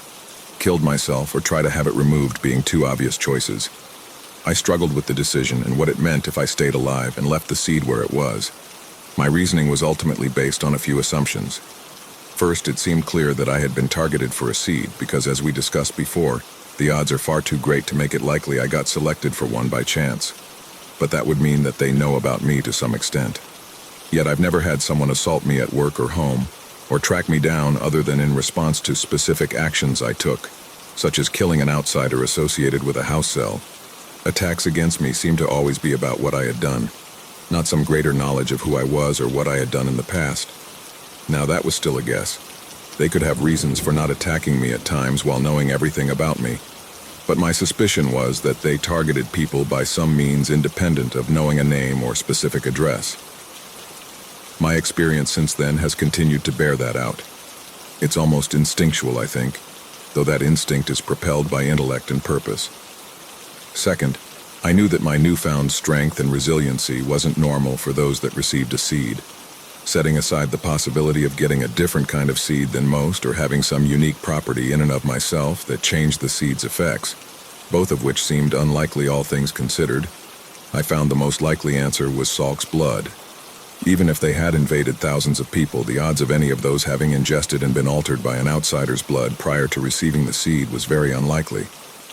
I couldn't question that Salk's blood had irrevocably changed me. Even long after his blood should have faded from my system, I retained and even further developed my ability to sense outsiders. It seemed likely that however it permanently changed my body also afforded me some level of protection from the seed and granted other benefits as well. Third, I assumed that the outsiders themselves, or whoever they call master, did not realize this would happen. I saw little benefit for them in making someone like myself stronger and harder to kill. If that was correct, it was a sign of their fallibility. And it gave me hope that I could use their attempt to punish and subjugate me against them. For years, that's exactly what I've done. All the time keeping a close check on myself for signs that I was changing or being taken over. For the longest time, I saw none. But about 3 months ago, I started having strange dreams. It started sporadically, but then it became a nightly occurrence. Then a few days ago, I noticed myself having odd thoughts. You have to understand that whatever my mistakes in all of this, I have truly tried to remain responsible and have trained myself to be hypervigilant to any signs of a problem since getting the seed. Part of that has been examining my internal self, going into my inner dark and finding the person who lives there, coming to know them well. I know my thoughts, and some things lately it's not me. I haven't lost control, not that I can tell, but I can't continue on like this any longer. It's too great a risk to everything I care about, including you.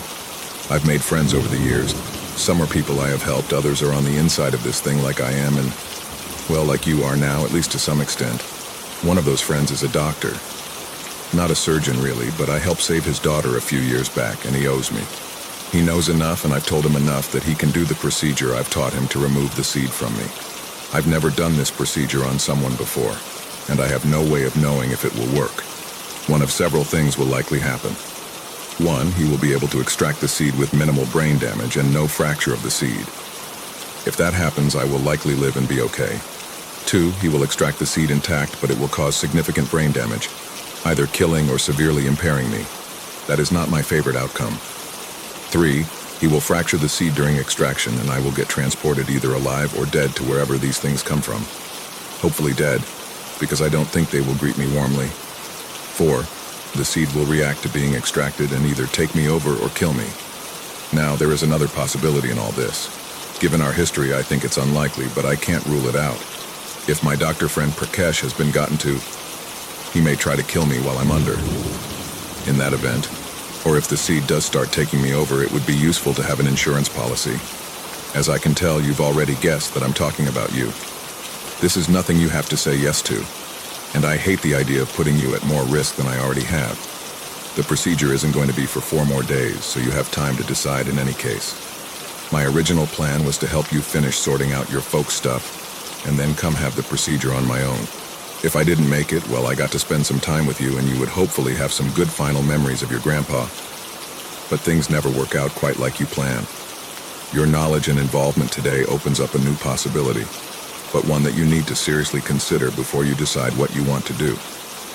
If you say no, I'll spend the time I have with you now if you're willing, and I can always look you up later if things go well. If things don't, well, we'll discuss contingencies before you leave if you decide you want out. If you say yes, then you have to commit to it for not only my sake but yours. I can't have you in a dangerous situation that you aren't prepared for. What I'm saying is, if you decide to stay and help, you have to be ready to kill my friend. You have to be ready to kill me.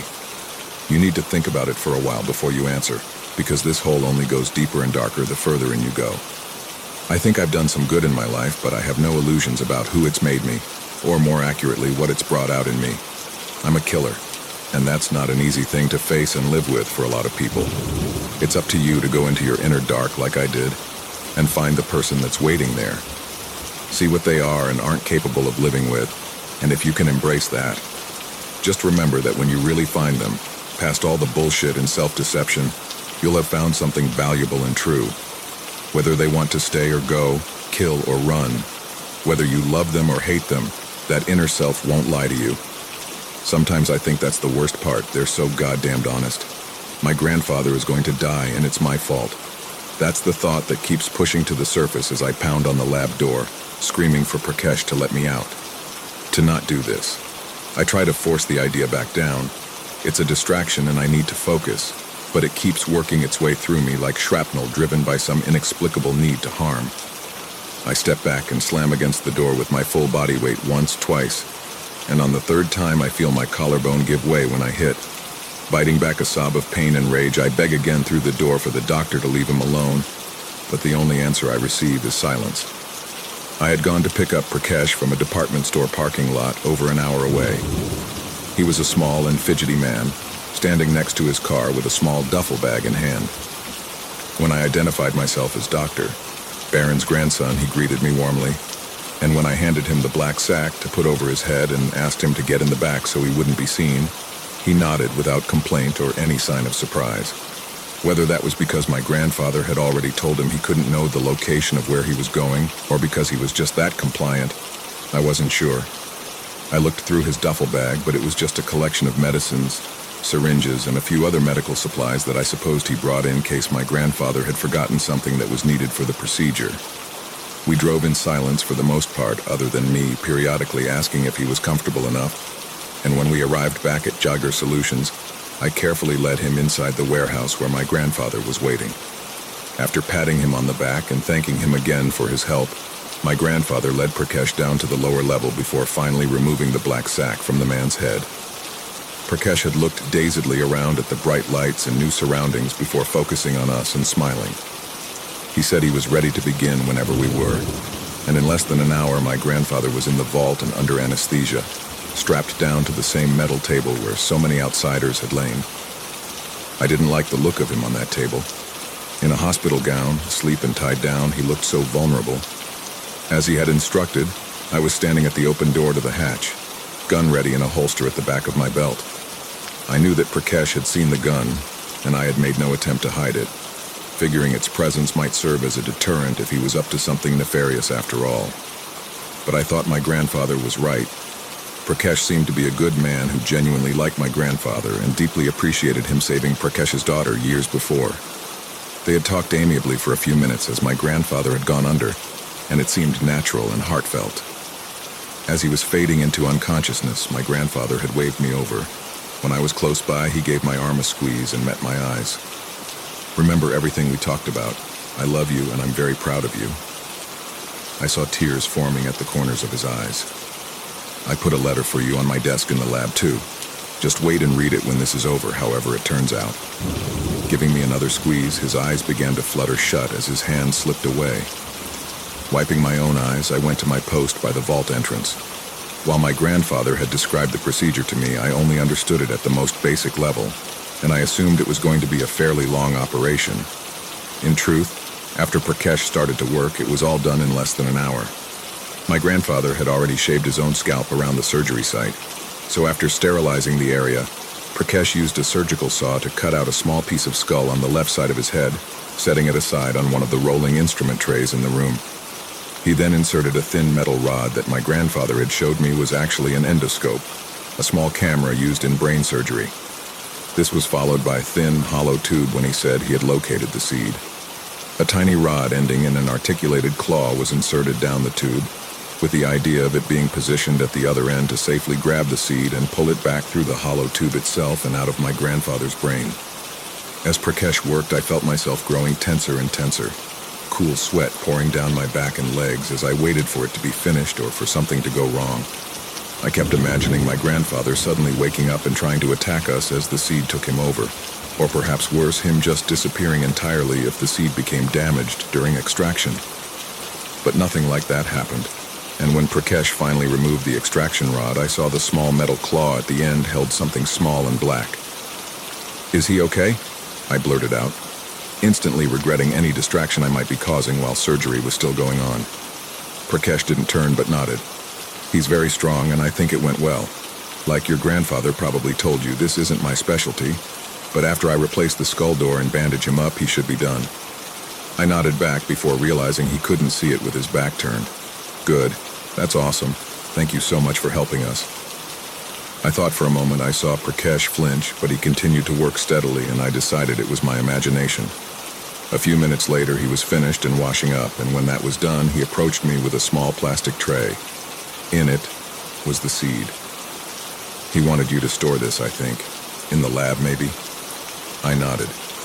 In the days leading up to this, my grandfather and I had talked about a number of things, but much of the time was spent on showing me features of this place and teaching me more lessons about hunting. Most of it would come out casually in the way of a story about this or that, but I knew he was trying to prepare me for if I decided to stay and help him, or if he didn't make it, prepare me if I decided to carry on his work. I wasn't sure I knew the answer to any of the longer-term questions, but as the surgery day drew closer, I knew that at the very least I was going to see him through it and make sure he was safe. And what Prakash was saying was true. My grandfather had wanted to store the seed in a secure freezer in case it didn't dissolve this time. He theorized it was possible since it was being extracted rather than disappearing from a corpse, and if it did stay, he wanted it safely confined and available for study. Seeing it held out to me in that plastic tray, it seemed like a physical manifestation of my relief that it was safely out of my grandfather. I smiled at Prakash, fighting the urge to give him a hug and reaching for the seed instead. I left the vault and went to the door of the lab, Prakash following behind. He was saying something about how impressed he was with my grandfather's setup down here, but I was hardly paying attention. Holding the seed, even in a tray, felt somewhat akin to holding a poisonous snake. And as I carefully walked it into the lab, my eyes never left it. This was likely why it was so easy for Prakash to reach forward, yanking the gun out of my belt, holster and all, while shoving me forward with the other hand. I stumbled forward, my first panicked thought of not dropping the seed, which rolled dangerously close to the edge of the tray's raised lip before settling back into the bottom. It then struck me what had actually just happened, and I turned to see Prakash slamming the door shut, his face looking sad as the slab of metal swung in and obscured him from view. I cursed and sat down the tray gingerly before running to the door. It was designed to lock from the outside in case there was ever a problem in the lab, and I knew of no other way out. I beat on the door with my fists, screaming for Prakash to let me out, but there was no response. I tried to calm down, searching the door for any sign of weakness I was overlooking. It was a sturdy metal door and the hinges were on the outside as well. I looked around the lab for something I could possibly pry the door open with, but there was nothing I could see that would make a dent in the job. Finally, I went back to yelling and pounding on the door, slamming against it hard enough to break my collarbone. At this point, as I lay defeated and weeping at the bottom of the door, I knew at least 15 minutes had passed. Prakash could have easily killed him already or something even worse. He could be carrying him off to be tortured right now, and it was all because I thought it was over and let my guard down. I failed in the one thing my grandfather asked of me, to keep him safe. I beat my head with my fists as I cried harder. I could feel myself slipping closer to some deep nadir of self-loathing and despair, and I forced myself to stop. Now was not the time for this weak bullshit. I needed to think to try and be more like him. I needed to be smarter and better. Wiping my face, I stood up and started looking for anything that I might have missed or that might be useful. I saw my cell phone on one of the counters, but it was useless at the moment. My grandfather had turned on a series of cell phone jammers before I arrived with Prakash to keep him from being able to communicate with the outside world while he was with us. And the controls for them were in the living quarters, not the lab. I jammed the phone into my pocket and kept looking. When I reached his desk, I saw the envelope he had left me sitting at its center. I hadn't even noticed it when I was looking for a pry tool for the door, but now it was hard to take my eyes from it. I knew my time was limited, but I felt some dim hope that it would contain some solution for our predicament. That, like so many times before, my grandfather had outthought his opposition before they even knew he was there. I tore into the letter and saw it was written out in his deliberate but messy handwriting. Jason, you are a good man. You deserve to have a happy life, and you need to have your own reasons for what you do and how you live. I have asked a lot of you, and for the last few days I've been preparing you for this kind of life, but that's wrong and selfish of me. I won't ask you to sacrifice your happiness to continue my work after I'm gone. If you ever decide you want to, this place is yours. But I honestly hope you don't. Hunting these outsiders is an important cause, but it's a very lonely life. I started out of pain and revenge, out of not caring if I lived or died. I've come to realize those aren't good reasons, or at least not good enough. And those aren't burdens I'd ever want for you. If I had it to do over, I'd have spent more time with you and your parents instead of pushing you all away. But life is a series of choices, and I can live with mine. I've managed to help those I could, and I got to spend the last few days with you. Hopefully I'll get to see you again, but either way, I'm satisfied with how things have turned out, and I hope you are too. Love you, Grandpa. Reading his words, I felt a swell of love for him. I also felt the resolute certainty that he was wrong. Looking back on the last few days, I realized I had felt a growing sense of purpose and rightness that I had never had before. At times it had been terrifying, and I had no illusions I would be as good at it as my grandfather was, but I felt like I was capable of helping him, of helping others, and that it was what I was meant to do. Any last uncertainty faded away as I read the letter, my mind refuting his points as he made them. This could be a good and full life, and it didn't have to be lonely or done for the wrong reasons. And whatever my grandfather's reasons for starting down this path, I knew that he had stayed on it because he was a good and strong man that couldn't stand by while those evil fucks hurt people. And I was going to fucking tell him that in person. I put the letter down, my mind racing as everything seemed to slow down around me. I had to be at 20 minutes now. If my grandfather was dead, time was less of an issue, but I doubted he was. Not yet. Assuming Prakash was taking him away from here and wanted him alive, he probably needed to stabilize him further and then prep him for being moved. It was a guess, but that would probably take 15 or 20 minutes if he was having to monitor his vitals and keep him medicated enough to stay under without killing him. He then had to physically drag him up and out to a car, find keys for the car, and drive away. Another 10 minutes given how much larger my grandfather was than Prakash. That meant I might have 5 to 10 minutes before they were gone. That would have to be enough. I ran to the refrigerator where he stored blood and tissue samples of outsiders. Looking through the blood vials, the most recent 2 were dated 3 months earlier. I had no idea if this was going to work, and if freshness had anything to do with it, but it was the best chance I had at this point. I gave the vials a shake, uncapped the first one, and drank it down as quickly as possible. Immediately, my gag reflex tried to rebel against my plan. Punching my leg, I fought down the urge to vomit through gritted teeth and then uncapped the second vial, down the hatch. There was no nausea now, and I thought maybe the trouble was past. Then my midsection flamed into white-hot pain that dropped me to my knees. I would have screamed if I was able, but there was no air left in my lungs, or in the world at all, it seemed.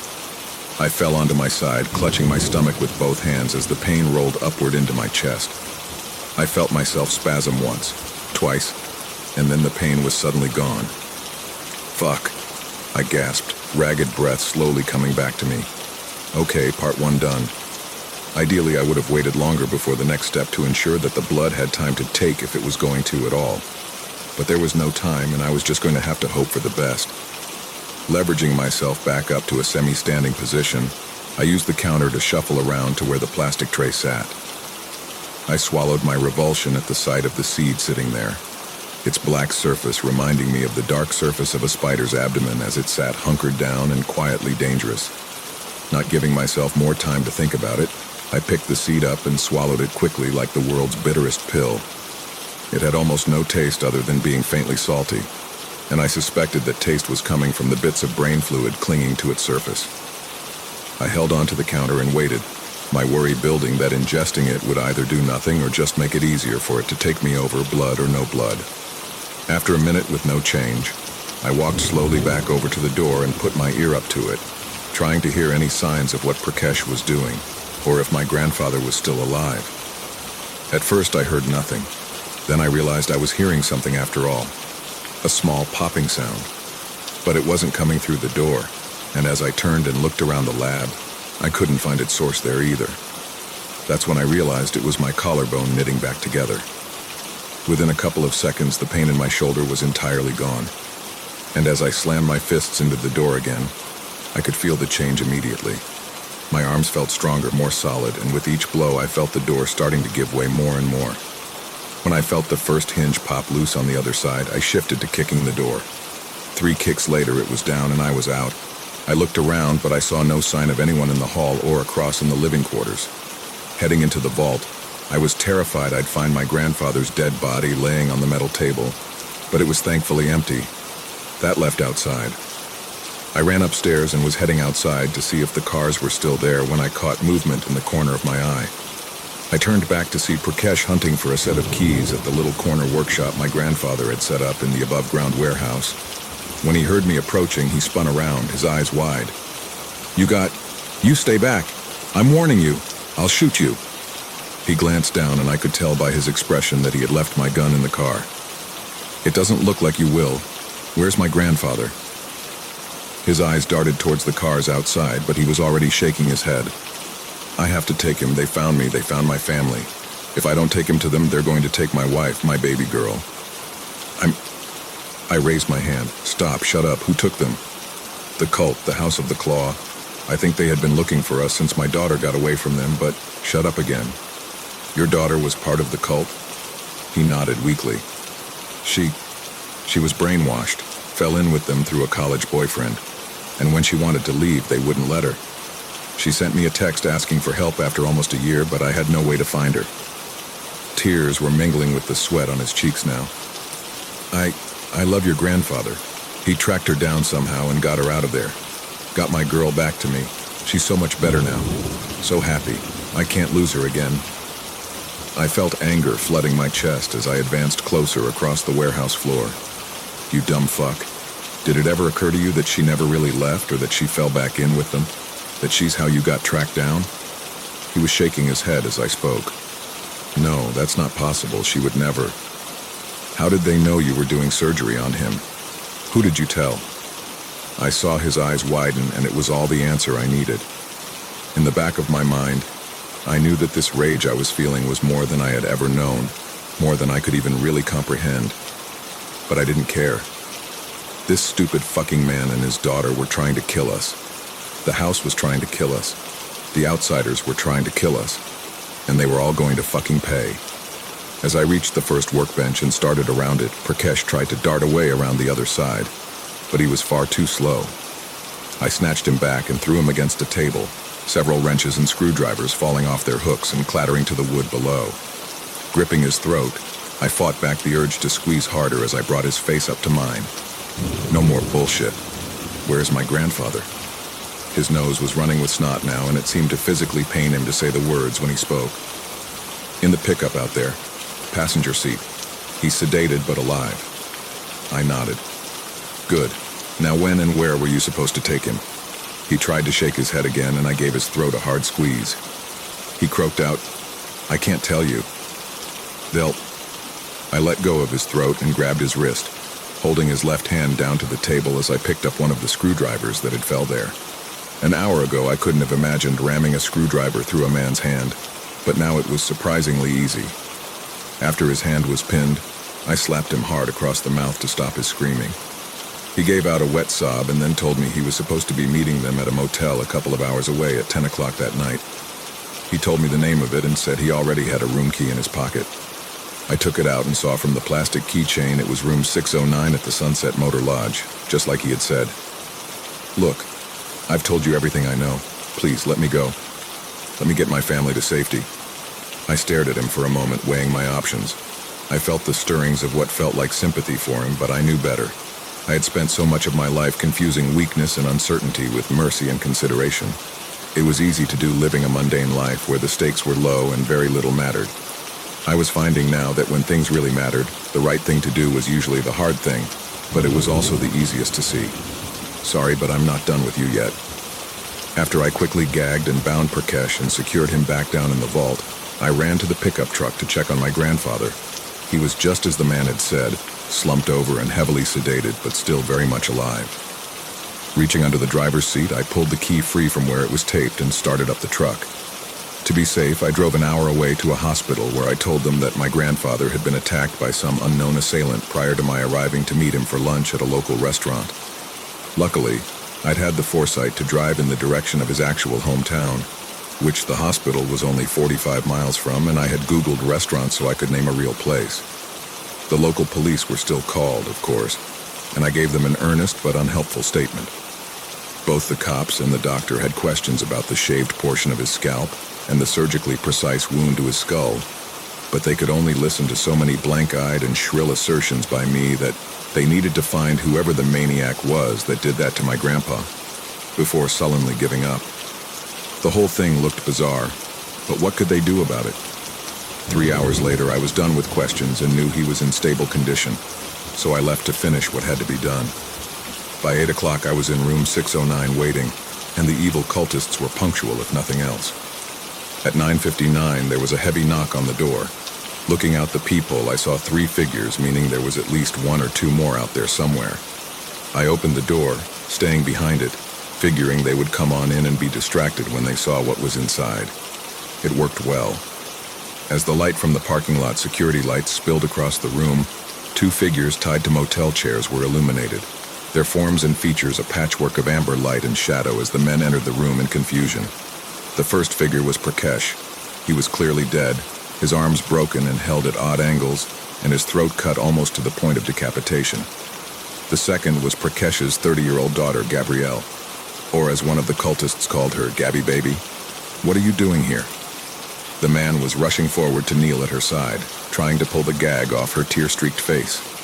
Her eyes had gone to him immediately when the door opened, but now they were back on me, the shadow behind the door. She tried to scream a warning through the gag as it was yanked down, but it was too late. I slammed the door shut behind them, driving a knife into the neck of the closest one as the third started turning towards me. He started fumbling for a gun, but he was slow, and by the time he started to raise it, I had already removed the knife from his friend and slashed it across his eyes, banishing any idea of attack from him forever.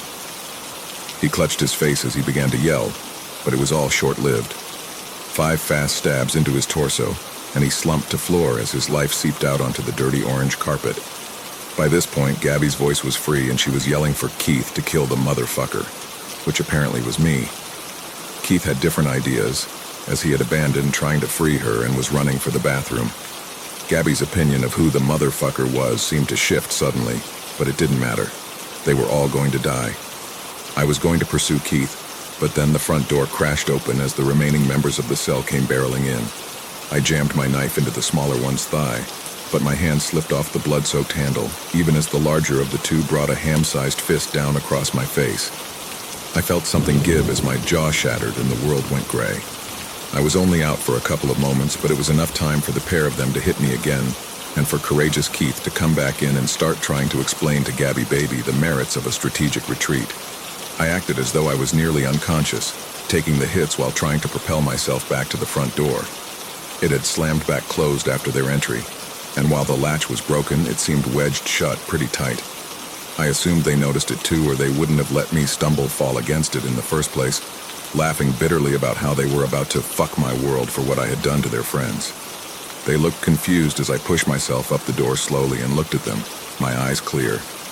My face felt swollen and lopsided, and I could feel my jaw itching. Of even oddest to sell. Keith looked at the other 2, the smaller of which was sitting on the floor, now trying to tie a belt around his leg. What the fuck is he saying?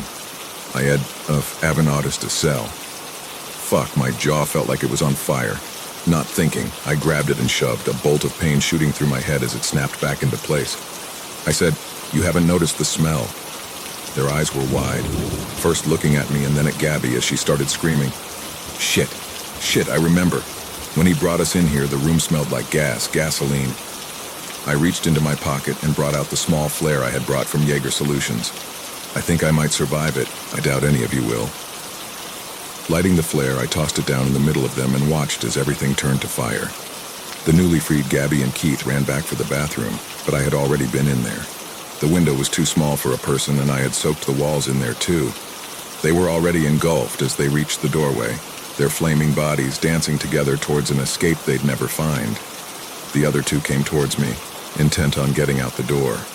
The small one's pants were already blazing from him sitting on the floor, and after a feeble dash forward that was ended when I kicked him in the chest, he decided that thrashing around on the floor screaming was the best way to go. The large one, the last one, put up more of a fight. He punched me, tried to choke me, and shoved me out of the way. Finally, when he saw he was burning, he wrapped me in a fiery bear hug as though to take me with him. I burned with him for a few seconds before his ligaments gave way and he slumped down, a layer of his molten skin sloughing off onto the front of my smoldering shirt.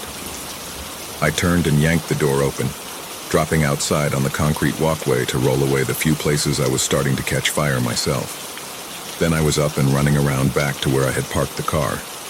On the way to the hospital, I stopped and changed into the extra set of clothes I had brought, and by the time I reached my grandfather's room, the only sign of trouble I still carried with me was a sweet, smoky smell that still clung to my hair. I thought he was asleep when I entered the room, but then his eyes were open and staring at me. He didn't say anything at first, and as I approached his bed, he frowned. Who are you?" I felt my stomach plummet. After all of this, his brain had been hurt by the surgery after all. But it was okay. I would take care of him, and hopefully over time. I realized my grandfather was laughing, and my jaw dropped open. "Sorry, I couldn't resist. You old bastard. That's not funny." He grinned at me. "It's kind of funny." He stopped and looked at me, his face growing more serious. "Are you okay? I know things must have gone wrong somehow for me to wind up here. What happened to Prakash?" I looked away at the wall. "He made some bad choices, but it's dealt with. I dealt with all of it, and we should be okay." My grandfather frowned again. "I don't want you having to deal with all of this. It's not fair to you." I looked back to him, shaking my head. "It's my choice. I want to help, and I want you to teach me. We can do more together." I paused. "And neither of us will be alone anymore." He studied me for several seconds before clearing his throat and nodding. "I like the sound of that."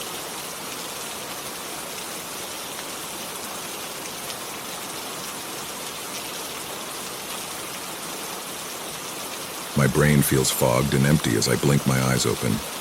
I stare at the decorated ceiling with mental numbness, trying to remember anything. Finally deciding to move, I shove the silk sheets over and step barefoot onto the wood floors, cuffs of my flowy pajama pants falling around my ankles. I shuffled my feet over to what looked like a wardrobe.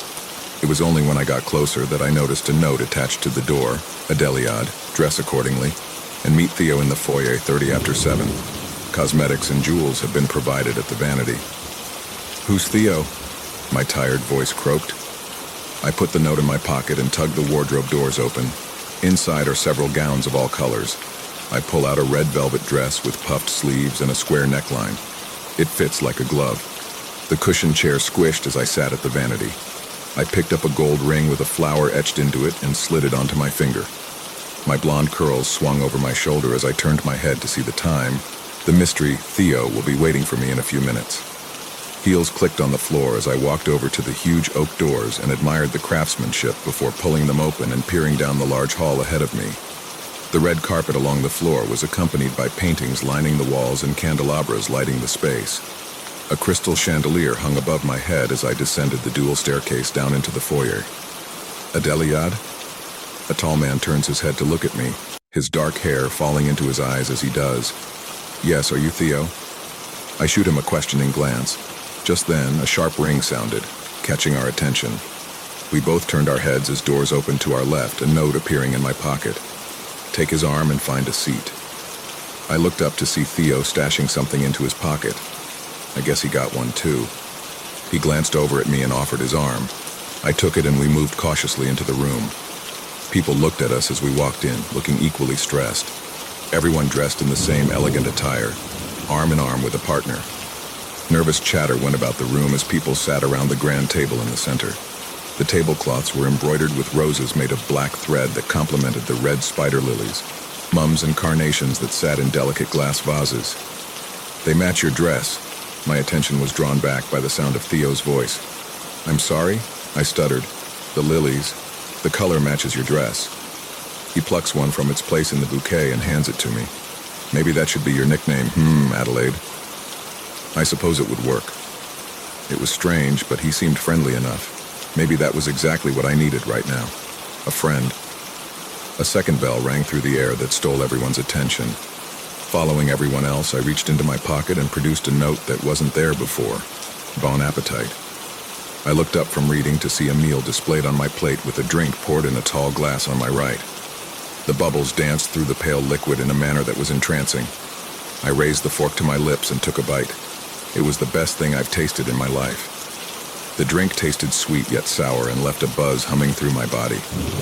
The woman sitting next to me wore a black dress that had sleeves draping over her shoulders, while her partner conversed with the man across from him. She was left ignored. She must have been as confused as I was. I decided to be friendly and talk to her.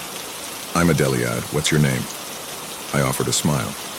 Short brunette hair swayed as she turned her head to look at me, red lips moving as she spoke. "Julia. My name is Julia." She spoke in a meek voice. "Nice to meet you. Your dress is beautiful."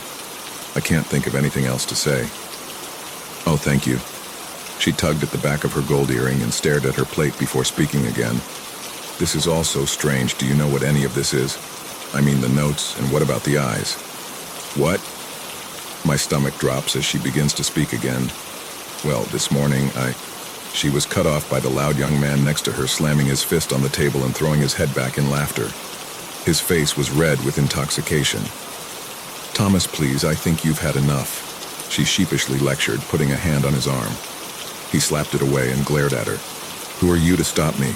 We've only just met. Get your hands off of me," he said quite loudly, turning heads of those around the table. His quick snap of anger seemed alarming. Julia put her hands back in her lap and stared down. I tried to ask more about what she was saying before, but she just brushed it off. Plates had emptied by the time another bell went off. The doors to the foyer opened and we all funneled out. Arm in arm with Theo, I noticed the absence of body heat between us. "Are you cold?" I asked him. "Not really, are you?" It had just occurred to me that I didn't know. I couldn't feel if I was cold or not. I brushed my arm with my free hand but felt no difference. Strange. All so strange. "I don't want to be here anymore," I told him with mild fear in my voice. "Me too. I don't like this. Let's try the door." He had confidence about his voice that made me trust him. Thomas reached the door before us, still red and tipsy. "I want to get the hell out of here." Thomas yanks at the brass door handle only for it to not budge. He yanks harder, nearly dislodging his shoulder, but still the door doesn't move. "Is it locked?" someone asked from the small crowd. "It doesn't even have a lock," he shouts back. Murmurs in the crowd started to get louder. "Everyone calm down. I'm sure there's an explanation for this." Theo speaks up and grabs attention. "Does anyone remember how you got here?" The murmurs got louder again, but stopped at once when a crack of thunder spread through the sky outside the windows, rain starting to beat on the roof and window panes. The voices of those around me started feeling distant as I slipped my hand into my pocket and pulled out a folded piece of paper. My hand shook slightly as I opened it. "You need not know how you got here, Adelaide. Does one care where it was before the womb? Yet you live on life without trying to leave. Although, who knows what awaits one who does leave? Perhaps a blessing, maybe a curse." I look up to see a chair flying across the room and smash against the window. Wood pieces fly in all directions, yet the glass remains intact. I tug at Theo's sleeve and lean up to whisper in his ear, "Can we talk for a moment?" He looks at me, then back at the chaos of the crowd. He adjusts his warm gaze back on me and nods. We sneak away from everything and under the dual staircase until we find a little door. We didn't have to say anything before coming to the agreement that that's where we're going. I crack open the door and slip in, him following me. The room is small with books lining the walls and a red velvet sofa in the center. It would have been dark if it weren't for candles everywhere. "So what's bothering you?"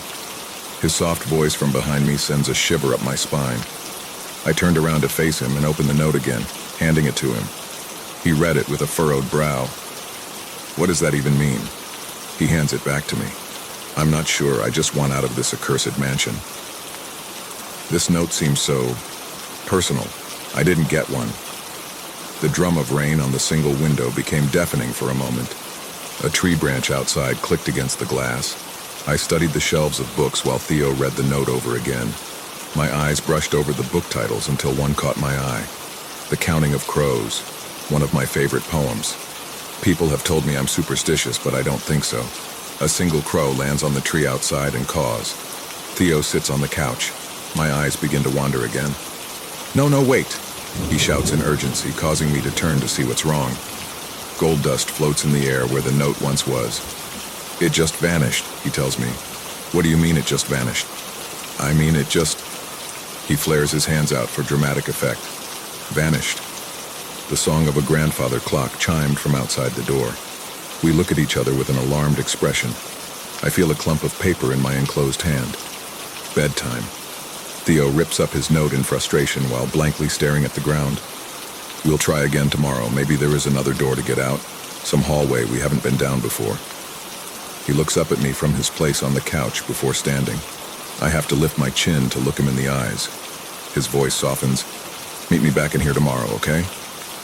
I stare into my vanity mirror back in my room hours later, feeling dazed. I look down and twist the gold ring on my finger anxiously. I stand and walk over to the large wardrobe and tug open the doors. I carefully slip out of my dress and place it on its hanger before deciding on a nightgown to wear. I wander over to the large windows in my room. They reach the ceiling and meet the floor like a wall made of glass. The landscape outside was pitch black, except for a tree that was made visible in flashes of lighting. 6 crows sat waiting on the barren branches. I struggled to pull the drapes closed before shuffling my feet over to the large bed in the center of my room. The wood under my feet was uneven in places. My foot failed to glide over a loose floorboard, sending me crashing to the floor. Now on my hands and knees, I crawled to the floorboard that had caused my fall. A slight gap showed a twinkle of light underneath. My fingers curled around the board and tore it away, revealing a small space. Now I know where the light was coming from, as a small golden key sat waiting in dust. The head of the key had intricate carvings of flowers and other details that made it hard to look away. The pearls on my necklace went flying as I ripped it off my neck and slid the key onto the now empty chain. I put it on and finally cozied into bed, giddy to show Theo my discovery. Gray sunlight peeked through the blinds that morning. I woke up in the earliest hours I could to see Theo. I didn't bother changing out of my nightgown and just draped a robe over my shoulders. I gazed into the vanity one last time before leaving my room. The gold of the key matched the shine on my ring. The carpet was surprisingly soft through my stockings. I walked down the hall, not taking my time. I was too busy thinking about what this key might lead to. My shoulder rammed into something that wasn't there a second ago. I stumble and turn as Thomas glares at me. "Why don't you watch where you're going?" He spit under his breath. I huffed the blonde strands out of my face and stared back at him. He had a frightening demeanor to him that I couldn't quite place. I noticed a peculiar bump sticking out from under his coat at his side. He followed my gaze and quickly turned away, walking further down the hall and turning out of sight. I walked down the stairs and found the little door. I opened the door slowly and stepped in. The room looked empty as I closed the door behind me. "Good morning, Lily." A tired voice uttered my new nickname from the corner of the room. "Good morning, Theo," I said with hushed excitement. "You'll never guess what I found." I held the key around my neck, waiting for him to answer. "Oh? What's that?" He walked closer. I let the chain slip out of my closed hand to reveal the key. "Where did you find this?" he said with a laugh of excitement, scooping me up in a hug. I was somewhat startled by the sudden embrace, but it was nice nevertheless. "We have to find what it goes to. It could be a way out." He took my hand and we ran out the room, racing down the first hall we saw. So that's what we did. For hours and hours, we went down hallways that never seemed to end, doors that led to nowhere, windows with nothing but bricks behind them. It was all beginning to feel hopeless. After a while, we had the sense to check our pockets. We never knew how the notes were there, we just knew. I pulled out the crumpled parchment and read it. "Time to go to your rooms and get ready for supper." I look up at Theo and find that we were no longer standing in the never-ending hall, but standing back in the foyer. "Be quick and meet back here, okay?" Theo breathed into my ear. Back in my room, I grabbed the first dress I found, which happened to be white and flowy with lacy straps. I slipped on a pair of what looked like doll shoes. I ran back to the foyer as fast as I could to find that it wasn't only Theo waiting down there. A small group of people stood around a yelling man. Of course, I already knew who it was. I have searched these halls left and right, and there is no escape. But whatever curse that put us all here must have had pity on me, for this is what I found in my room last night. The screaming Thomas held up a small revolver and put the tip to his temple. "Thomas, don't!" Julia screeched as Theo lunged forward, pushing the gun away. But it wasn't enough. A crack shot through the air, and it felt as though time itself froze. Thomas started yelling at Theo for interfering. But through all the commotion, it was only until she started screaming that people noticed Julia staring at the blood on her hand. The hole at her side leaked crimson liquid onto the tiles. She slammed to the floor, dead. Notes started falling from the ceiling and walls along with the wallpaper itself. "You shouldn't have done that." Dust fell from the cracks rapidly forming in the ceiling. The chandelier swayed and with a snap fell, smashing to the floor. The cry of 13 crows came from outside. The whole mansion was falling apart around us. "Run!" Theo grabbed my arm and we started running as fast as we could. The walls crumbled all around us, revealing nothing but black emptiness. There were bodies that had fallen into the blackness to never be seen again, and people who fell victim to the rubble.